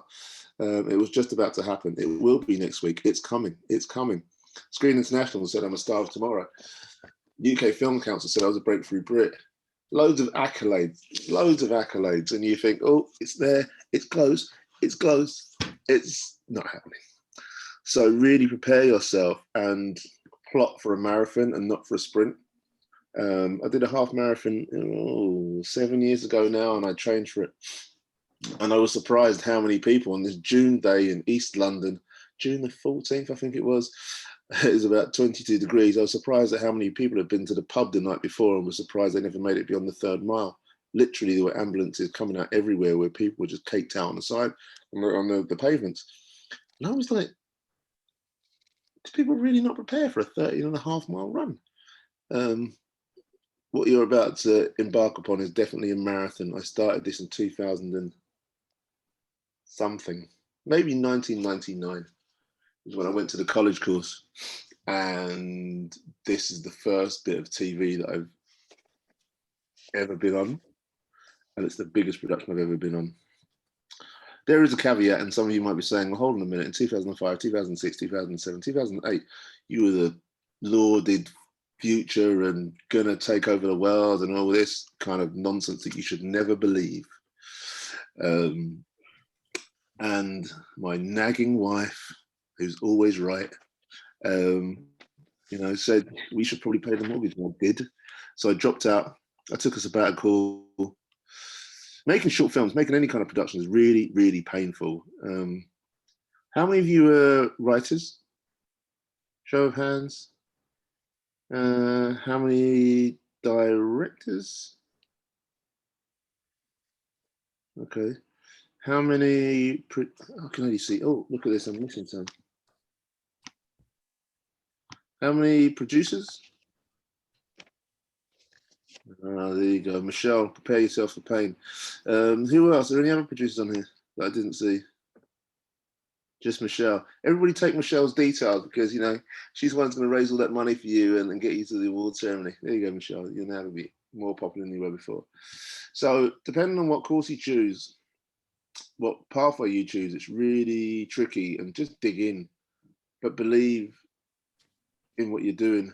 Read the books, do the courses, read the books, read newspaper articles, listen to people's conversations on trains, watch really good films, watch really bad films and work out how they could have made them better. Read the books, watch more films, and just try and jump on any sort of course that you think is really useful. Are you all based in the north? Yeah. Everyone's based in City region. Fan-fricking-tastic. So this is all about to pop off. So if you haven't gotten or been in contact with Film Hub North, has anybody been talking to them there? Really, nobody?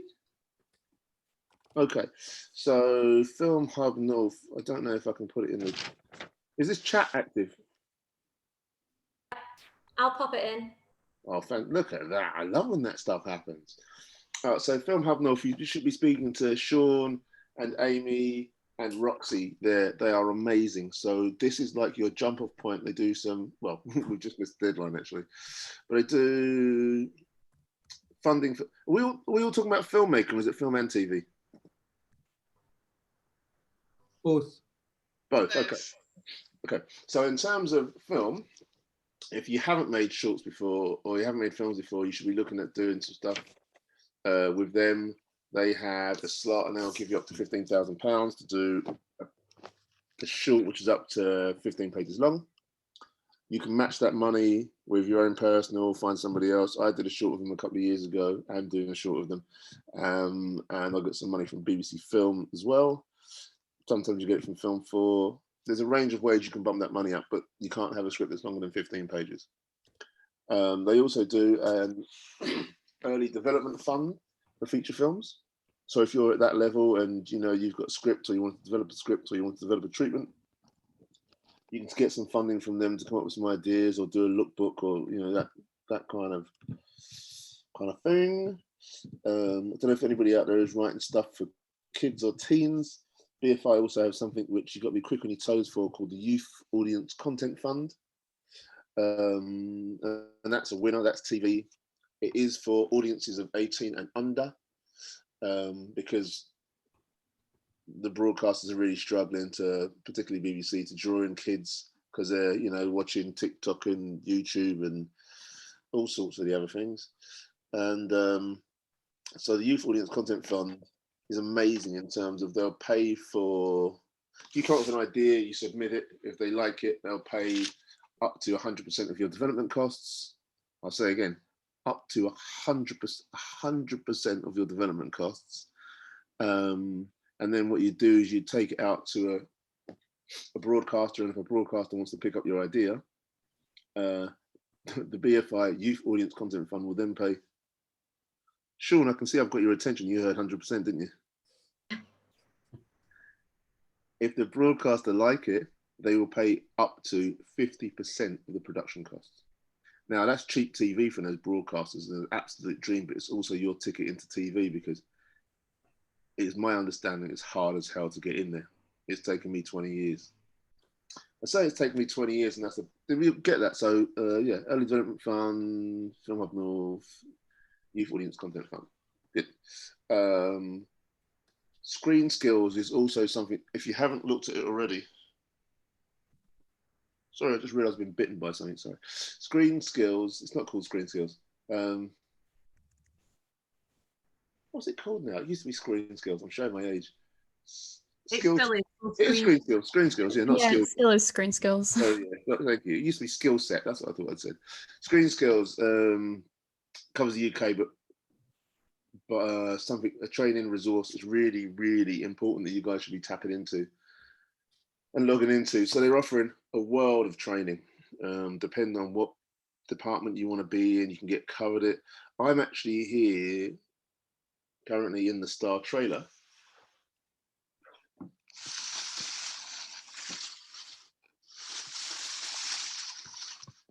There's beer in the fridge. On a set for The Responder, as I think was mentioned earlier, which is my first bit of TV. And Phil, have you got beer in your trailer? No, I've got some toilet roll for the loo though. That's my closest to being. I'll drop one in for you for tomorrow, mate. Don't worry, I'll look after you. Thanks, mate. So there is a scheme that Screen Skills do called, I think it's called Move On or Move Up or something. You can find out. And what it does, it tries to take people with some experience in the industry and move them up to the next level. So there are some entry stages, entry training that you can get. And I suggest at the moment that there's quite a bit of free training on there, I believe. So I would say in the first instance, anything that's free, both hands. Because all this stuff works out really well in the CV and the experience is really good. So when you do eventually get on set or onto a bigger production, you've got an understanding of one, how it all works, two, what sort of administration needs to happen and what you need to do in order for all this to work for you. So any of that training, take it on. Have a look at Screen Skills. And it's got all sorts of explanation about ways into TV and ways into film, really important. Creative England is also a dream agency if you haven't come into contact with them yet.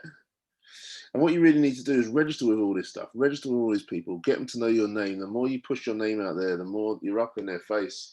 When things come around, you're on mailing lists, you start to hear about this stuff.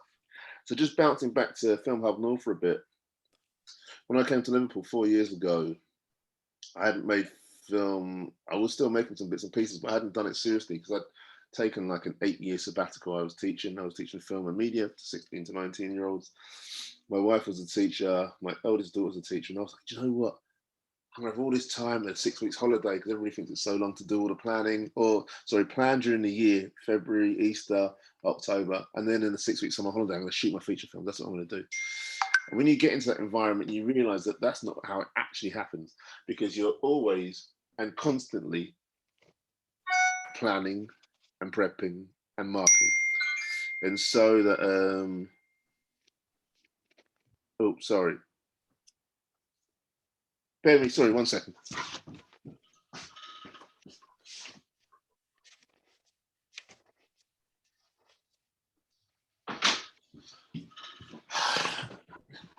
Sorry. We've had a massive change around for tomorrow on the job. And so I'm trying to plan it and make sure we're functioning tomorrow. Sorry. You didn't hear that, Phil. Yeah, sign up to all these things. Film Hub North, they do, when I came here, they were beautiful, they were wonderful, they really looked after me. I came up here and I thought, you know what, I'm jumping back in because it's been too long. And I was teaching all these wonderful students of mine how to create film and music videos and all this sort of stuff. And I just got that creativity bug again. I think I'm giving them all this, which I really enjoy and I will continue to do, and I do. But it's like, I want to get back in it. I mean, I love it. I want it. And I went to Film Hub North and they're like, great, we've got a producer in the North, now a producer in the North, we need some more producers. And I bitched and moaned and I just said, there's so many courses for directors and writers, like continually, because they're the talent apparently. And I said, there's never anything for producers, and that's why you haven't got any producers, because they need training, they need to be found, they're in different, they're working in theatre or they're working in music, and they've got these transferable skills. And what we need to do is we need to get them together. And they went, well, what would the course look like if you ran it? And I was like, well, we'd have this. And they said, okay, well, do it, we'll fund it. And I was like, sorry, what? And so me and another producer, Holly Carrington from Manchester, we devised the course and we ran it in 2019 with a small cohort of 8. And then we was asked to do it again last year in lockdown, which was very different because we weren't in the pub and we weren't in the bar and we didn't have dinner, but still worked. And we did it with not just Film Hub North, but also Film Hub Midlands as well. And we're going to do it again, hopefully in September. So not only did they pay for a fund and let us do the Creative Producer School, they also have writers, screenwriters courses, directors courses. They did something last year called Scratch Me, which was like for first-time directors and first-time writers, and they put them together to make a thing. They have screenings. I mean, they're just a fantastic agency. I don't know how they do it with just 3 of them, but the amount of their output, just have a look at their website. It's incredible. So I really got a lot of love for those guys there. And yeah, so jump on that, jump on their website, have a look, sign up, subscribe. Is that what we say in this new world? Subscribe, like, share, all that shit, do all that. What else I'm telling you? So the freakiest thing, let's just switch over to Liverpool, is after all the support from them, I did a couple of shorts with something called the BBC New Creative Fund. And again, that was about new filmmakers that's never done stuff before. They give them £5 to make a short, a 1-day short, and it gets put on the Beeb, gets put on BBC, and it's like their first credit on IMDb, and it allows them to move on. So have a look for these schemes. There's loads of other schemes. There's other people who do it. Dr. Martens do one. I think Bumblebee, is it Bumblebee? Bumblebee do one for female filmmakers. You know, there's a few LGBTQ plus schemes as well. So there's always people out there funding these schemes. And also, I mean, there's quite a few of you look pretty wealthy. So, you know, you can also self-fund your things. Don't ever sit around waiting for people to give you permission. Because as you expect, if you take somebody else's money, they're going to have their own rules and regulations about how and what you should do with their money. So when I say about using the group and the people you've got around you, they all want to make something as well. So, you know, if you've got a writer in a group, and a director in a group, and a producer in a group, and you know a couple of actors, not naming any names, get them to jump in, you know, because they're getting paid bucket loads on the stuff that the actors are doing on a day-to-day basis. So get them to jump in on the weekend and do something for you, you know, for love and progress. If you find a group of people that you're into it and you start making stuff, I mean, you got to make some shit films. Let's be honest. You got to make some real shit. I mean, nobody will see the first film I ever made. There's 3 people who work with me. They're all dead. You've got to make some crap films, because if you don't, how do they get better? And you've got to be honest with yourself.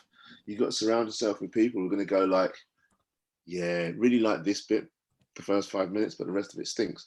Because if you are self-delusional and you really believe that you're the dog's balls, you know, you're going to come a cropper. And I mean, I used to say to my students that I'm not like an X Factor dad. If they've made something that's rubbish, I'm going to tell them. And I did. But it wasn't just so I could tell them they were rubbish, it's so that they can get better, because that's the point, right? I was never going to let them on a stage and let them think that they could sing if they weren't ready. So yeah, find people around you that are honest, make your stuff, put it out there. And it's scary because you're burying your soul, and nobody wants to be told they've got ugly kids, but you know, it's fine, because you can make the kids better looking with every film you make. So don't be scared to mess shit up. I mean, we're in this real situation. I'm not going to get political on you now, but when we think everything has to be right first time, I mean, I defy you to tell me if any of you got kids. Where are we? Jackie, no, never. Is she yours? No. I thought you were a sister. So no child walks perfectly the first time, right? No child talks perfectly the first time. They have to have attempts at it. They get up, they drop, they get up, they drop, they get up, they drop, they still get up. So don't think you have to make a smasher, a corker right out the park. And if you're putting that sort of pressure on yourself, good luck. Because we all need to have a go at something. So make it a safe place to fail, as I used to call it when I was in the college, you know, a safe place to fail. It doesn't matter. You're having a go, and that's what's more important. And that's how we learn, is by making mistakes. I'm babbling. Where was I going? So, Film Hub North, made a couple of films, creative producer school, did that, did the new creatives for BBC, and then by the beauty invested in me, LCR came to my rescue. I had this really good idea. I met a writer, director from Liverpool. No, he's based in Liverpool. He's from London. It sounds really bad, but he is Liverpool based. Like me, we're committed. We love the region. And I went to see his play at the Unity, and I was like, wow, I need to work with this guy. And we came up with an idea for what I thought was going to be a film. And we went to the film office, Chris Mole, and we put in an application, because what they did, we are really lucky that we're in a region that has a production fund. I mean, I think there's only two. I think Yorkshire, Screen Yorkshire has a production fund. They don't have one in London. There's not one in Manchester. And it's a real thing. Responder, am I allowed to say that? Yeah, I am. Responder that we're currently on, you know, is receiving some funds from Liverpool City region, from the Liverpool Film Office, in order to make that. That's what happened. It's an incentive for people to come to Liverpool to make stuff. And because of lockdown, what they did smartly is they said they didn't want all production to halt here. So what they did is they chopped off a piece of the production funding, and they had this development fund that they created. And I was one of the lucky participants. I put in for a film called Bellyful with Nathan Powell, who's a writer director in Liverpool. And it's going to be cracking comedy set in LA and Liverpool. I love it, about a Caribbean family, a mum and her two daughters running a Caribbean takeaway. So please watch the screens for that. We've not even done an episode yet, but we've got a really good outline, and we're probably going to be going back to the city to get more funding to help us get made. But they were really receptive, and there was much, you know, others as well. And it was kind of from me doing that and getting funding and showing them what our idea was, that I ended up getting catapulted into this screen skills training thing that I didn't even know existed, called Move On, Move Up. And I find myself now as a co-producer of a BBC One high-end TV drama called The Responder, starring Martin Freeman, but more importantly, Phil McGuinness. So it's really strange. You think you're waiting for that bus forever, and then like 3 turn up. But this is even better for me, because I live just outside of Crosby, and I've been waiting for TV. I was trying to work out what my way in was going to be. And I think sometimes you overthink it. So you have to plot and you have to plan, you have to keep making stuff. But the universe, I promise you, does conspire if you're pushing in the right way. And if you're doing the hard work and you're nice to people, it will come. Build it, they will come. And so literally all my Christmases has come at the same time. Making TV, they're paying me. I'm turning up every day. I'm driving 15 minutes from work. I end up with a credit on a high-end TV, but most importantly, it's 15 minutes and it's in the city that I love. So I don't think any job's ever going to beat this, maybe when I make Bellyful in Liverpool. But my angle now, and what's really important for me, is that now that I've got this credit, is that I want to bring more productions to Liverpool. And I'm talking about a vast array, and I'm not talking about, you know, like old-fashioned Scouse tropes that are so lazy and out-fashioned and outdated. You know, we want to bring contemporary sort of drama, but comedies and you know, whatever it can be, game shows, reality show, a whole plethora. And I think what's really good, what they're doing here is, you know, the depot's gone up and the studio's going to get built. There's a few places and there's a few people I'm talking to, you know, we need a couple of post houses here, we need a kit house here, but once we've got all those things in play, I mean, Jesus, we had Batman, Fast and Furious, you know the films have been made here, and that's without having those resources. So when they are put in, you know, we're going to be competing with the biggest cities. I mean, the biggest shot city outside of London is Liverpool. I mean, Manchester and Leeds got, you know, some good breaks. Leeds got all the TV stuff, but we're going to be clawing that back from them. So I'm really trying to get into a space where two things for me are going to happen. We build the infrastructure and we try and get more people in. I'm trying to put myself in a position where I go back to like the colleges and the universities, the sort of place I taught in, where not all the teachers are clued up about how the industry works because they're too driven on getting results. So I want to try and not just myself, but be a conduit between industry and education, so we can really get, you know, the students, the cohorts set ready. Because even on this drama that we're doing, you know, when we've needed new crew, we found ourselves that everything's going at the moment. We're limited to crew, and we should never be in a position where we haven't got enough skilled people to fill those positions. And hopefully Liverpool's going to be in a situation where we've constantly got a lot going on. I mean, at the moment, I think there's about 3 or 4 productions, or there have been 3 or 4 productions going on just while we've been doing Responders. So it's really, really busy. And hopefully on the next spin round, I'm going to see more of you out there doing your thing, because Liverpool's going to be a city that's going to be competing with the others. So that's what I'd like to happen. I've talked an awful lot. Please tell me there's some questions. I've got some questions, Barrington, before Where are you? other people ask some questions. Martin. But it's really just to pick up on that last point there, which is at the moment with the film fund, certainly a lot of stuff that's coming through Liverpool at the moment. It's all in production. It's all crewed up. But there's going to be openings again after the summer, when hopefully there'll be another round of development, another round of production through the film fund, and a whole lot of other things coming into production in the city region. Just tell us a little bit about what people should do really for those opportunities that are going to come up around crewing future productions. I'll tell you what I think, and like, as I said, this is my first TV gig, but I think it's really hard, and I think film is like a different beast. You know, you can kind of get in on more limited experience, I would say, because you turn up, you've done a bit, you can jump on. TV is a different creature, and what people rely on a lot, and maybe it's the same actually in film, to be fair, when you're going further up the tree, is people just worked on a job with their team. So a production manager may invariably just bring their whole team across. So, you know, the production coordinator, the secretary and the runner, they might just bring the whole team across. So what makes it really hard at entry level is to get on there as a runner or to get on there as a secretary, because they're just taking their team from job to job. What I try to encourage, or what I've tried to encourage, is that we have somebody new in a post, or depending on the length of the job, that we rotate that. But what needs to happen is there needs to be, I think what it is like TV doesn't like taking a risk.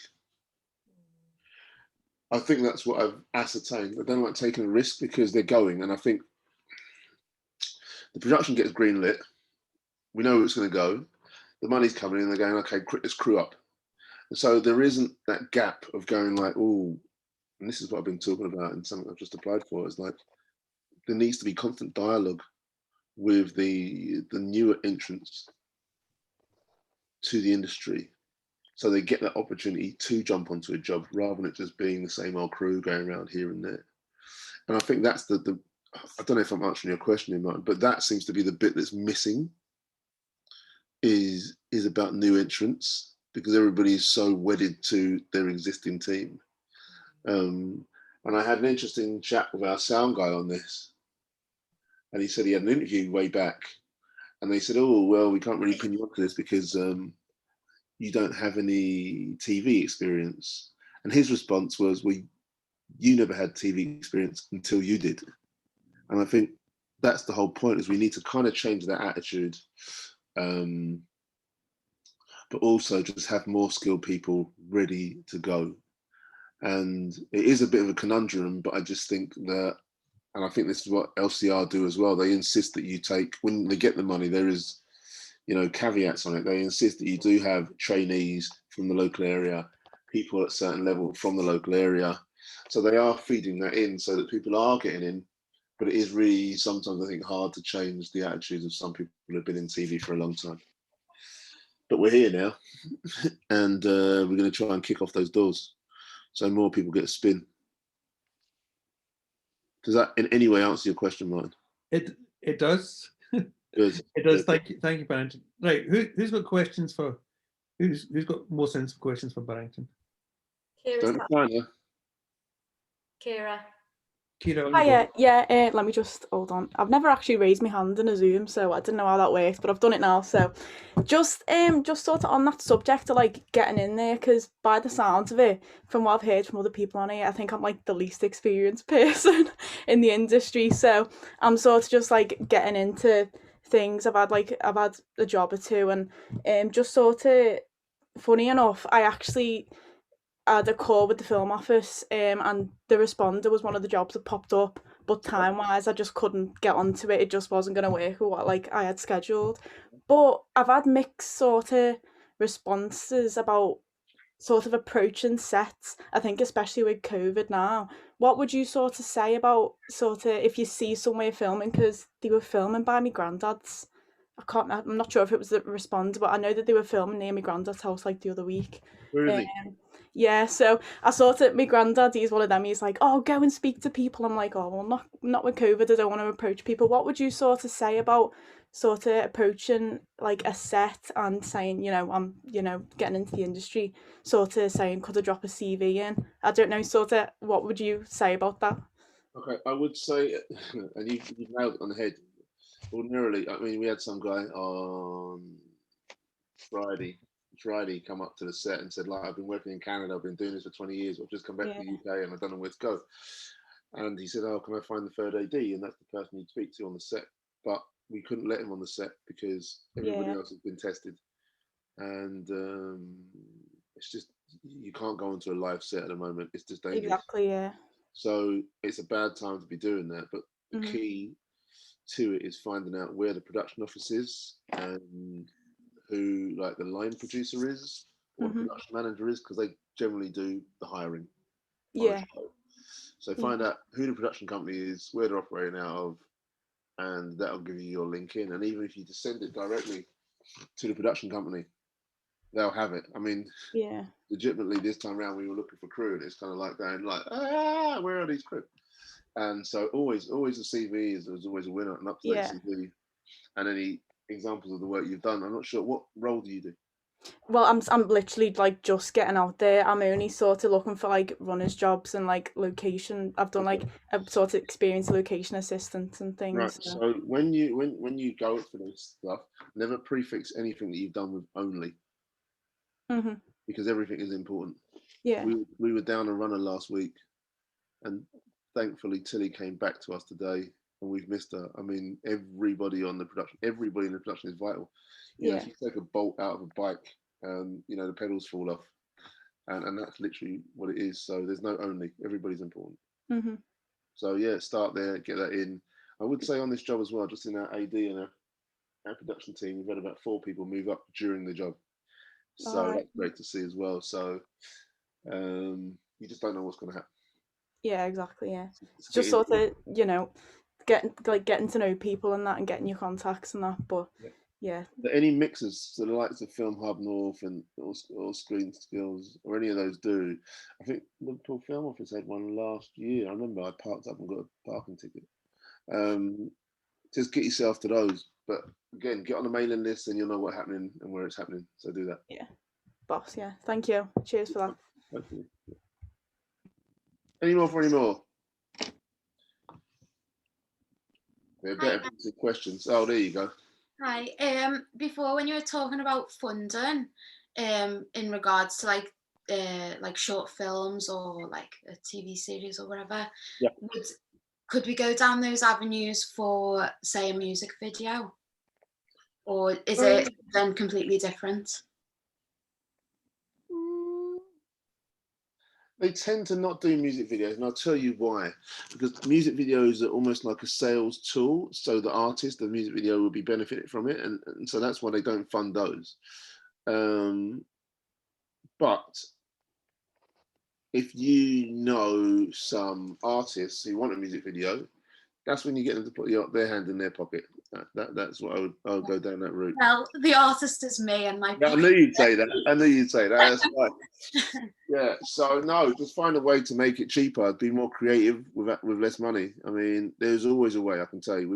I've made music videos for about 15 quid, and that was food.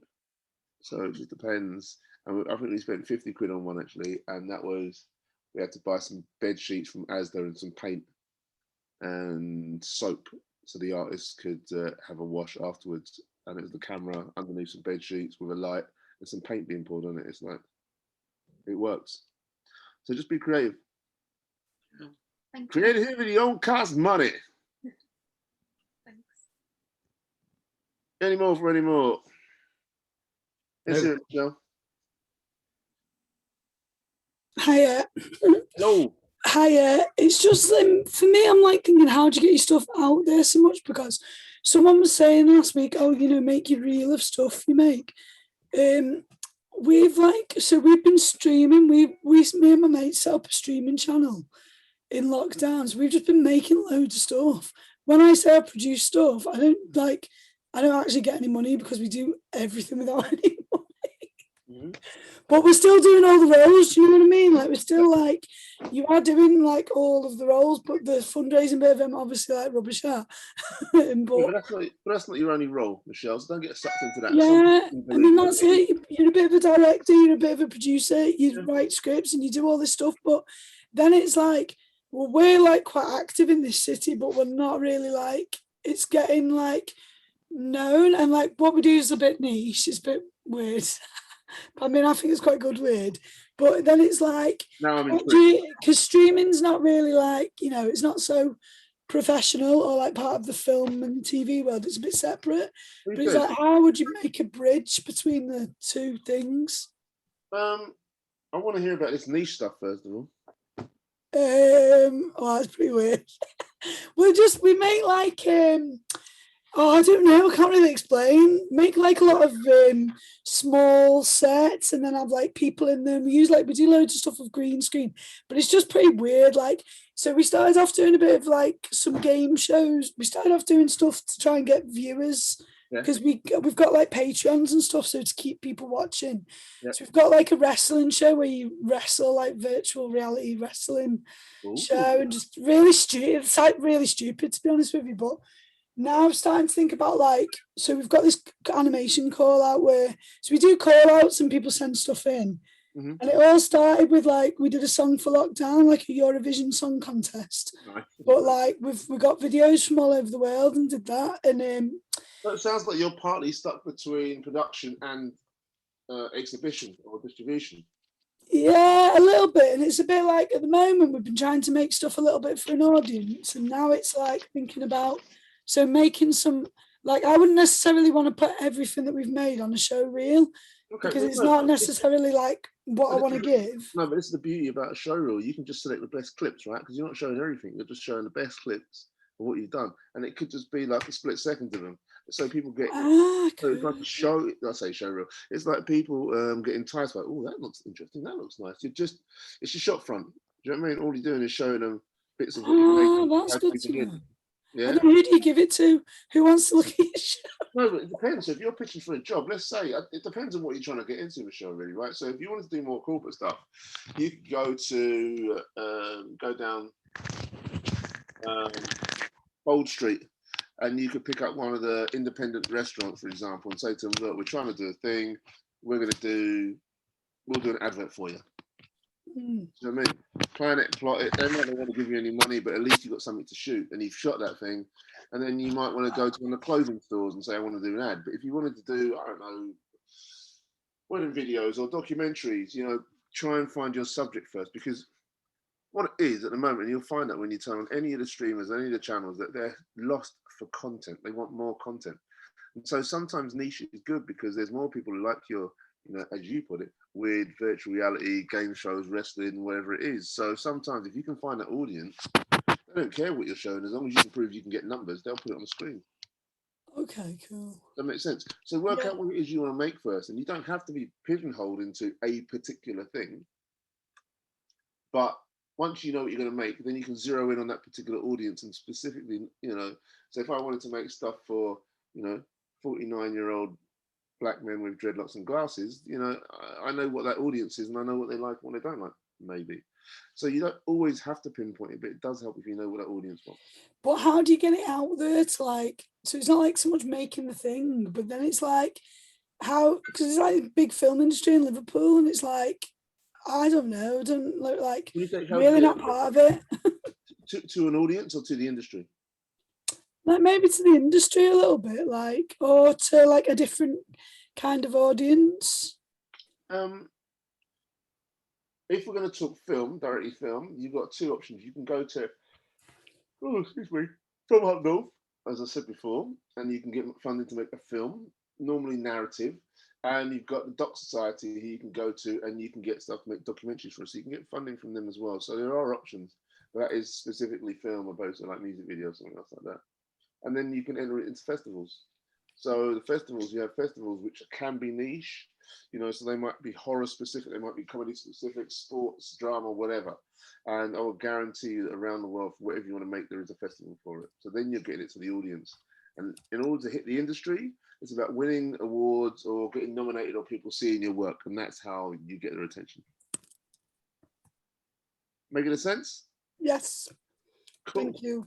Brilliant. Thanks, Michelle. That's a great question. A really good, important answer about finding your audience, which we'll come back to in later sessions. A couple of questions from Di and Jade, which we'll try and squeeze in before we let Barrington go.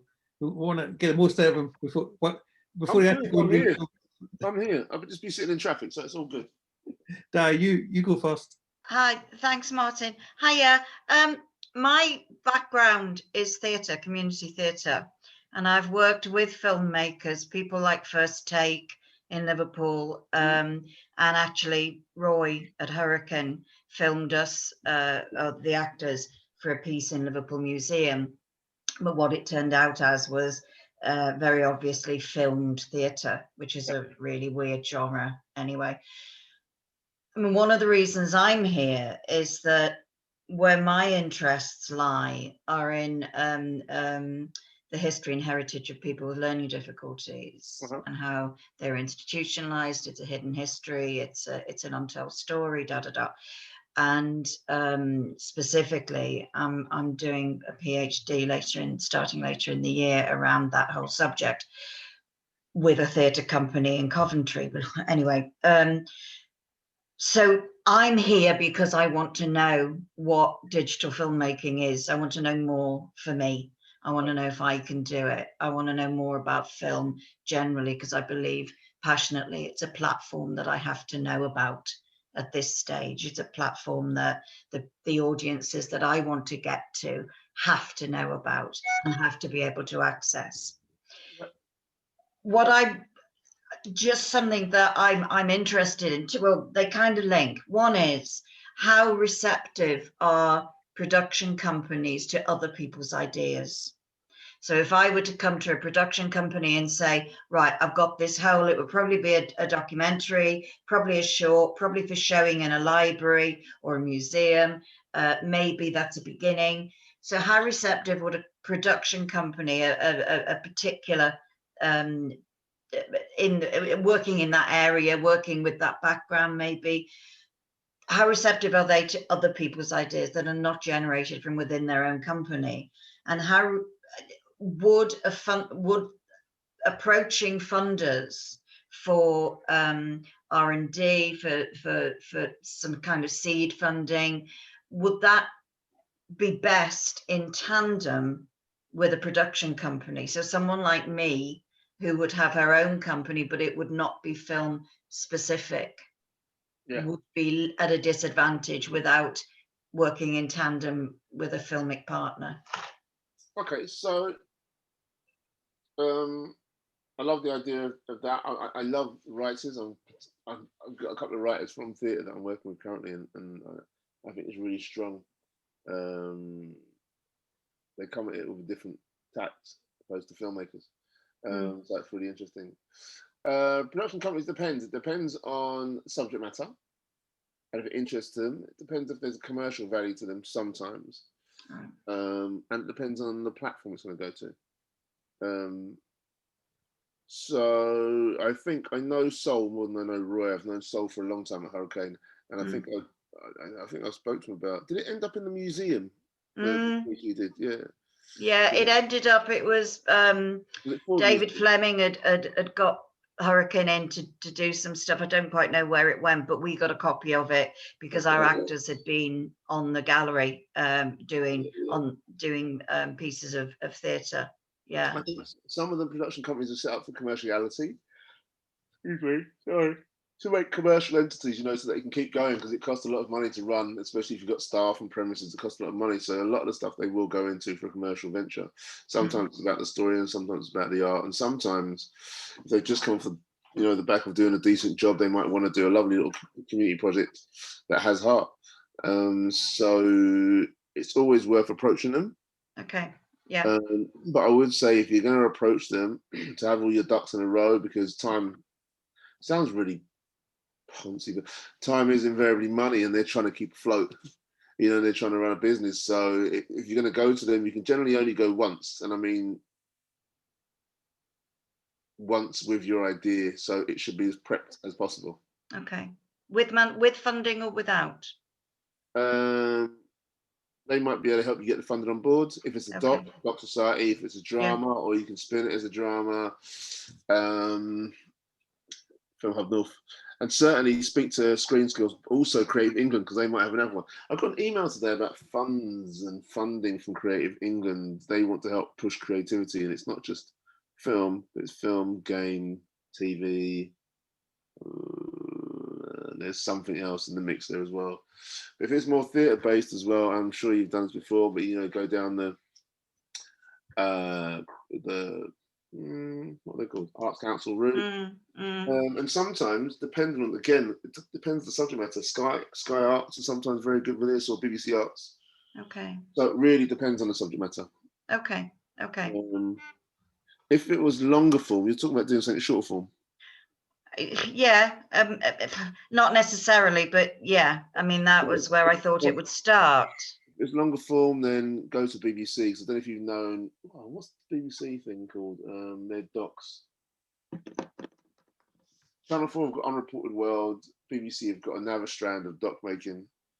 Oh, okay. I can't remember what it's called, sorry. But it's just gone under the arm of BBC Film. So the same woman who runs BBC Film is now responsible for their docs as well. So if it's a longer form thing, it's worth approaching them. But find yourself a producer first. That's what I would say. Okay, brilliant. Thanks, Barrington. You're welcome. Jade, I think we're on to Jade. We've got time. We need to run up.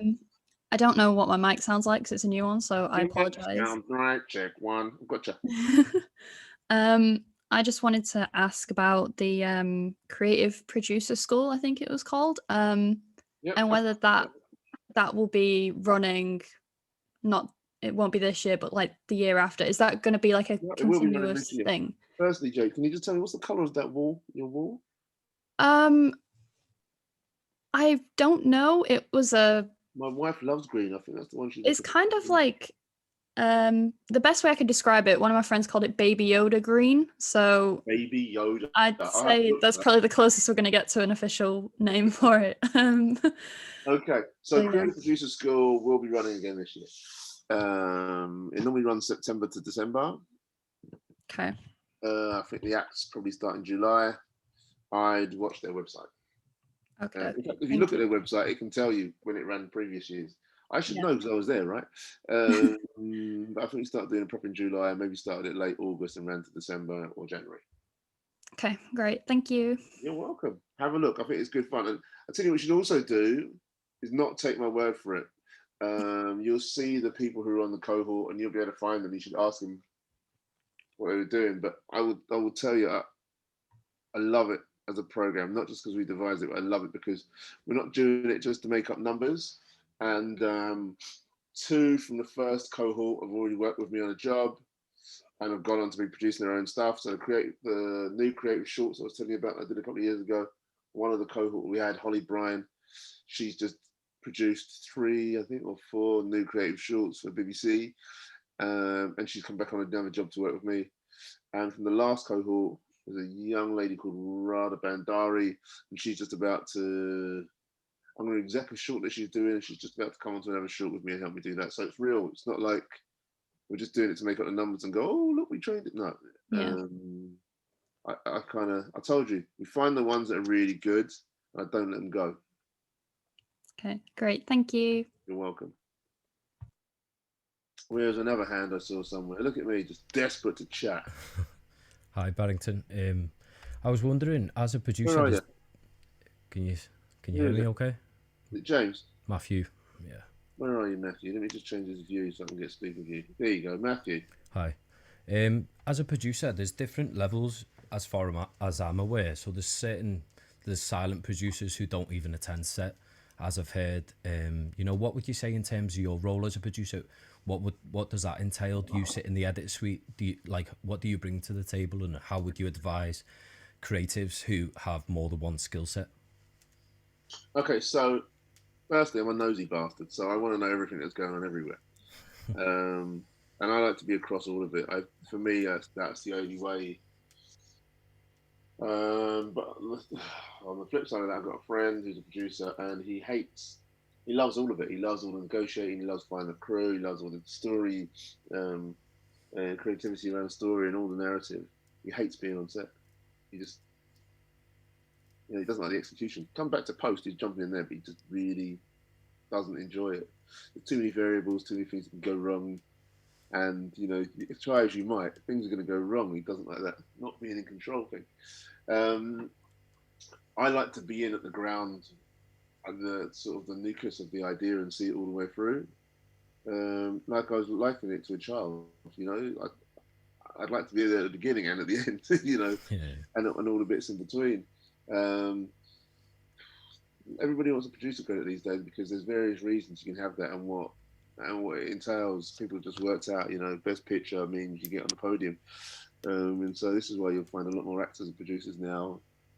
Sometimes people who have money will end up as execs. If you look at the bigger films, you'll see that you could have like 5, 6, 7, 8 producers, and they all do different bits. Some could be because, for example, I'm sitting in Liverpool, so I might get some regional funding. So that gets me to the table, and if they're going to shoot a bit in Liverpool, then I'll be the point there. There's a film I was supposed to be doing earlier in the year, and that was a co-pro with Portugal. It was also shooting some in the States, and we'll do some in the UK, and it's going to come to Liverpool. So sometimes you've got somebody who's a really good story editor or comes from a story background, you want them on for that bit of it. So you basically, you see the film The Dirty Dozen or The Magnificent Seven, which is a better one. And it had a naughty remake with a newer version, and it's about getting people with the best skill sets, and sometimes some producers are good at some things and not others, so you get things to plug the holes. I would like to think, that my skill set is around story, I think, but also building teams, and I like to say being resourceful about getting the money. I'd like to say that, I'm not sure if that's true. Being creative about how we appeal to different audiences, I think that's what it is, which is key. Definitely. I don't know if that answers the question. Yeah, and also how did you... Sorry, Matthew, can I just, because you've had a chance to ask questions to earlier on tonight. We're about to run out of time. James had a... Oh, Martin. Oh, that's cruel, Martin. It's a really quick one, Martin. I was finishing up, but it's fine. I'm not running off. I'm fine. But some of us have to run off, Brian. Oh, I'm sorry. Martin's got 5 aside, I think. sorry about that, Matthew. I'm sure we can hook you up with Barrington for another question. James hasn't asked a question tonight. He's got one. He's been waiting for a while. I see how. Oh, yeah, me. All right. Yeah. I see how. I was wondering about the whole thing of getting talking to production companies and producers and so what. It's I was wondering how do you typically go about doing that? Because I've I come from a writing background. I've never really been much into the production side of things. Mm-hmm. So the idea of how do I go and find a production company, talk to them, and build that relationship. I've no idea even where to begin on that one. I would again say get into. It sounds like I work for them. I don't. I suppose no, I don't. Film Hub North. They do writers' rooms. They take writers on and they do that whole development. So if you're coming across from writing books, or if you've been doing theatre, they kind of do this whole thing where you get into the screenwriting stuff. And at what's the festival called in York? Aesthetica, which is normally in November. They then do this big meat market, MEET. It's clever. See what they did there? Meat market. And that's where I found a couple of my writers, and it's been phenomenal because it builds the confidence of the writer, explains to them what the scenario is and the setup is, and yeah. They also do a lot of, I can't remember what it's bloody called. They do a lot of meetups as well, and unfortunately, a lot of it is generated out of home because their bases are home in Manchester, showroom or Showtime Cinema in Sheffield, and it was the Tyneside in Newcastle. But I've been pushing to try and get. They were trying to do it with Fact, and because it's kind of Picture House owned, it was problematic. So I think they were trying to do something with the Everyman. But I'm really pushing Film Hub North to try and get a spot in Liverpool, so that we're not, as Liverpool always is, shunned. So I'm working hard to try and make that happen, and I might need to speak to like the film office a bit more and see if we can set that up. But I do these meetups very regularly. Jump in there and find out who it is, and then they do a loop in, and they have producers jump in. So it's all about, all roads lead to Film Hub North, I've got to tell you. Yeah. Brilliant, Barrington. That's fantastic. Let's. No, thank you. Thanks for that question, James. Sorry to cut you off earlier, Matthew. Barrington put his email there in the chat for us. If anyone wants to follow up with him. Thank you so much for that, Barrington. That was really, really brilliant. I hope it was useful. I mean, it's the end of the day, and so I hope a lot of it wasn't rubbish, and I hope it was helpful, because that's what it should be about, really. But legitimately, there is my email address if anybody wants to whiz me some questions. Don't ask me for money because I haven't got any, and it's going to be really slow in the next 2 weeks because I'm finishing this show, which you all have to go out and watch, called The Responder, with that guy there and that guy.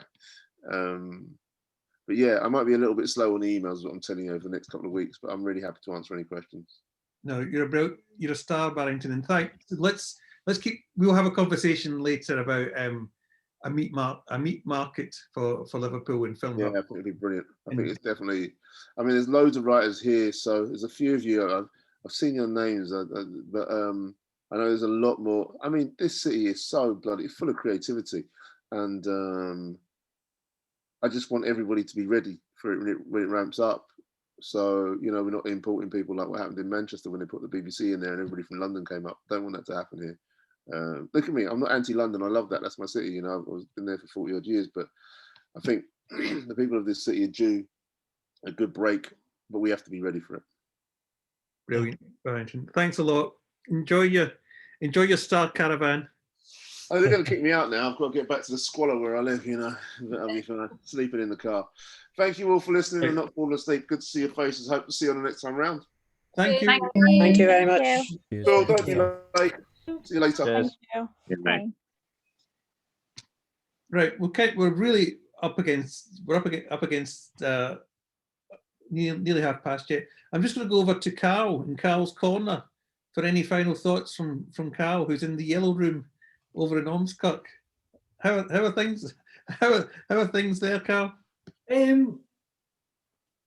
Dreadful, but no, right. I'm busy. But isn't he fantastic? What an inspiration. And Anita, like, what's really interesting with those two people, and excellent choices, by the way, is Anita brings the conversation about voice in television. And she did that absolutely brilliantly. And Barrington also talks of kind of voice in television as a producer. And a lot of what he's saying is, you know, it makes absolute perfect sense. You know, he's really good. And, you know, I think Liverpool is on the rise, and it will see more and more productions, without a doubt. In fact, I know that because, you know, I'm involved in those conversations. And something he has identified, which I think is crucial, is that there is a skills shortage in Liverpool, and universities haven't picked up on that. You know, universities are moving further away from kind of connecting with the industry, and I just think that's a mistake in education. But you know, I think it's right that, you know, as a city has to be prepared and have a pool of talent who are available to work. But if we don't help create that pool of talent, then how do you move on? How does any of us move on if we don't create some kind of scheme or ground or training place where you can all kind of, you know, as writers, directors, learn to direct? It's important, that I think. It's really important. I think Barrington's nailed it perfectly. I think he's absolutely right in what he's saying. In fact, he spoke the most sense I've heard in a long time. Steady on. Making the Lord Mayor. Steady on, Carl. Let's not go that far. Okay. Lovely, brilliant. Thanks for that, Carl. What I'm going to do, what I would have done if I had 10, 15 minutes at the end of this, I've got a little PowerPoint presentation for you, which is about the, someone was asking last week about a timetable for making your short film. What I'm going to do is I'm going to send that around to you as an email tomorrow with as an attachment with the link that Karen usually sends out of the recording. And it's a little, just a little thing, a little brief for the film, which is super short, and it needs to be super short, but I've just given a little hook on it so that it's not totally free reign, that you don't spend all day looking at a blank page. And the other thing that you can use for your brief is that exercise that Carl sent round this week as well, which I think is a really super helpful way of stimulating an idea using images. You've got that as well. And then there's a little bit of homework in there, what we're looking for next week, for people to come and bring their thoughts on what their short films might be, looking for a log line and a synopsis, the sort of thing that we were talking about earlier on in the first half. Have your log line, be able to summarize what your film is for next week.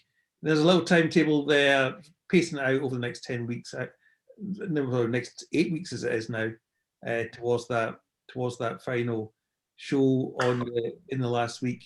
And what I'm suggesting you can also do in it is you can be joining teams. So have a director, have a producer, have a writer, have an editor, right? So you don't need to do it on your own.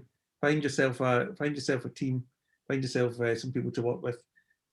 So that's why next week we've got to do some small group work. We've got to do some breakout rooms as well. So we'll pace ourselves next week so we can do that as well. So look out for the email tomorrow from Karen with this and the recording link, and be thinking about your short films for next week. Anything I've missed, Karen? Anything I just encourage what's already going on, which is that a lot of people are using the WhatsApp group as a platform to swap ideas, make comments, put themselves forward to help other people out. Like Martin was just saying, then try and start formulating your little group. You know, there might be somebody that's mentioned something tonight that you think, oh yeah, that, you know, I could follow that up. If there's anybody that's not in the WhatsApp group that I haven't contacted, I think I've contacted everybody. There are a couple that aren't in yet. So if you're wanting to join, then please let me know by email.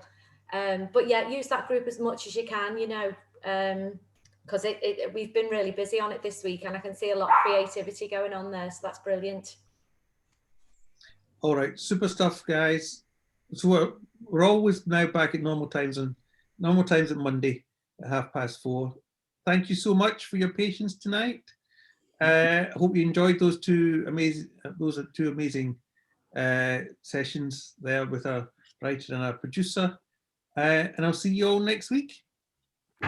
Hey guys. Thank you. Bye. Bye guys. Bye. Bye. Thank you. Bye. Thanks. Bye.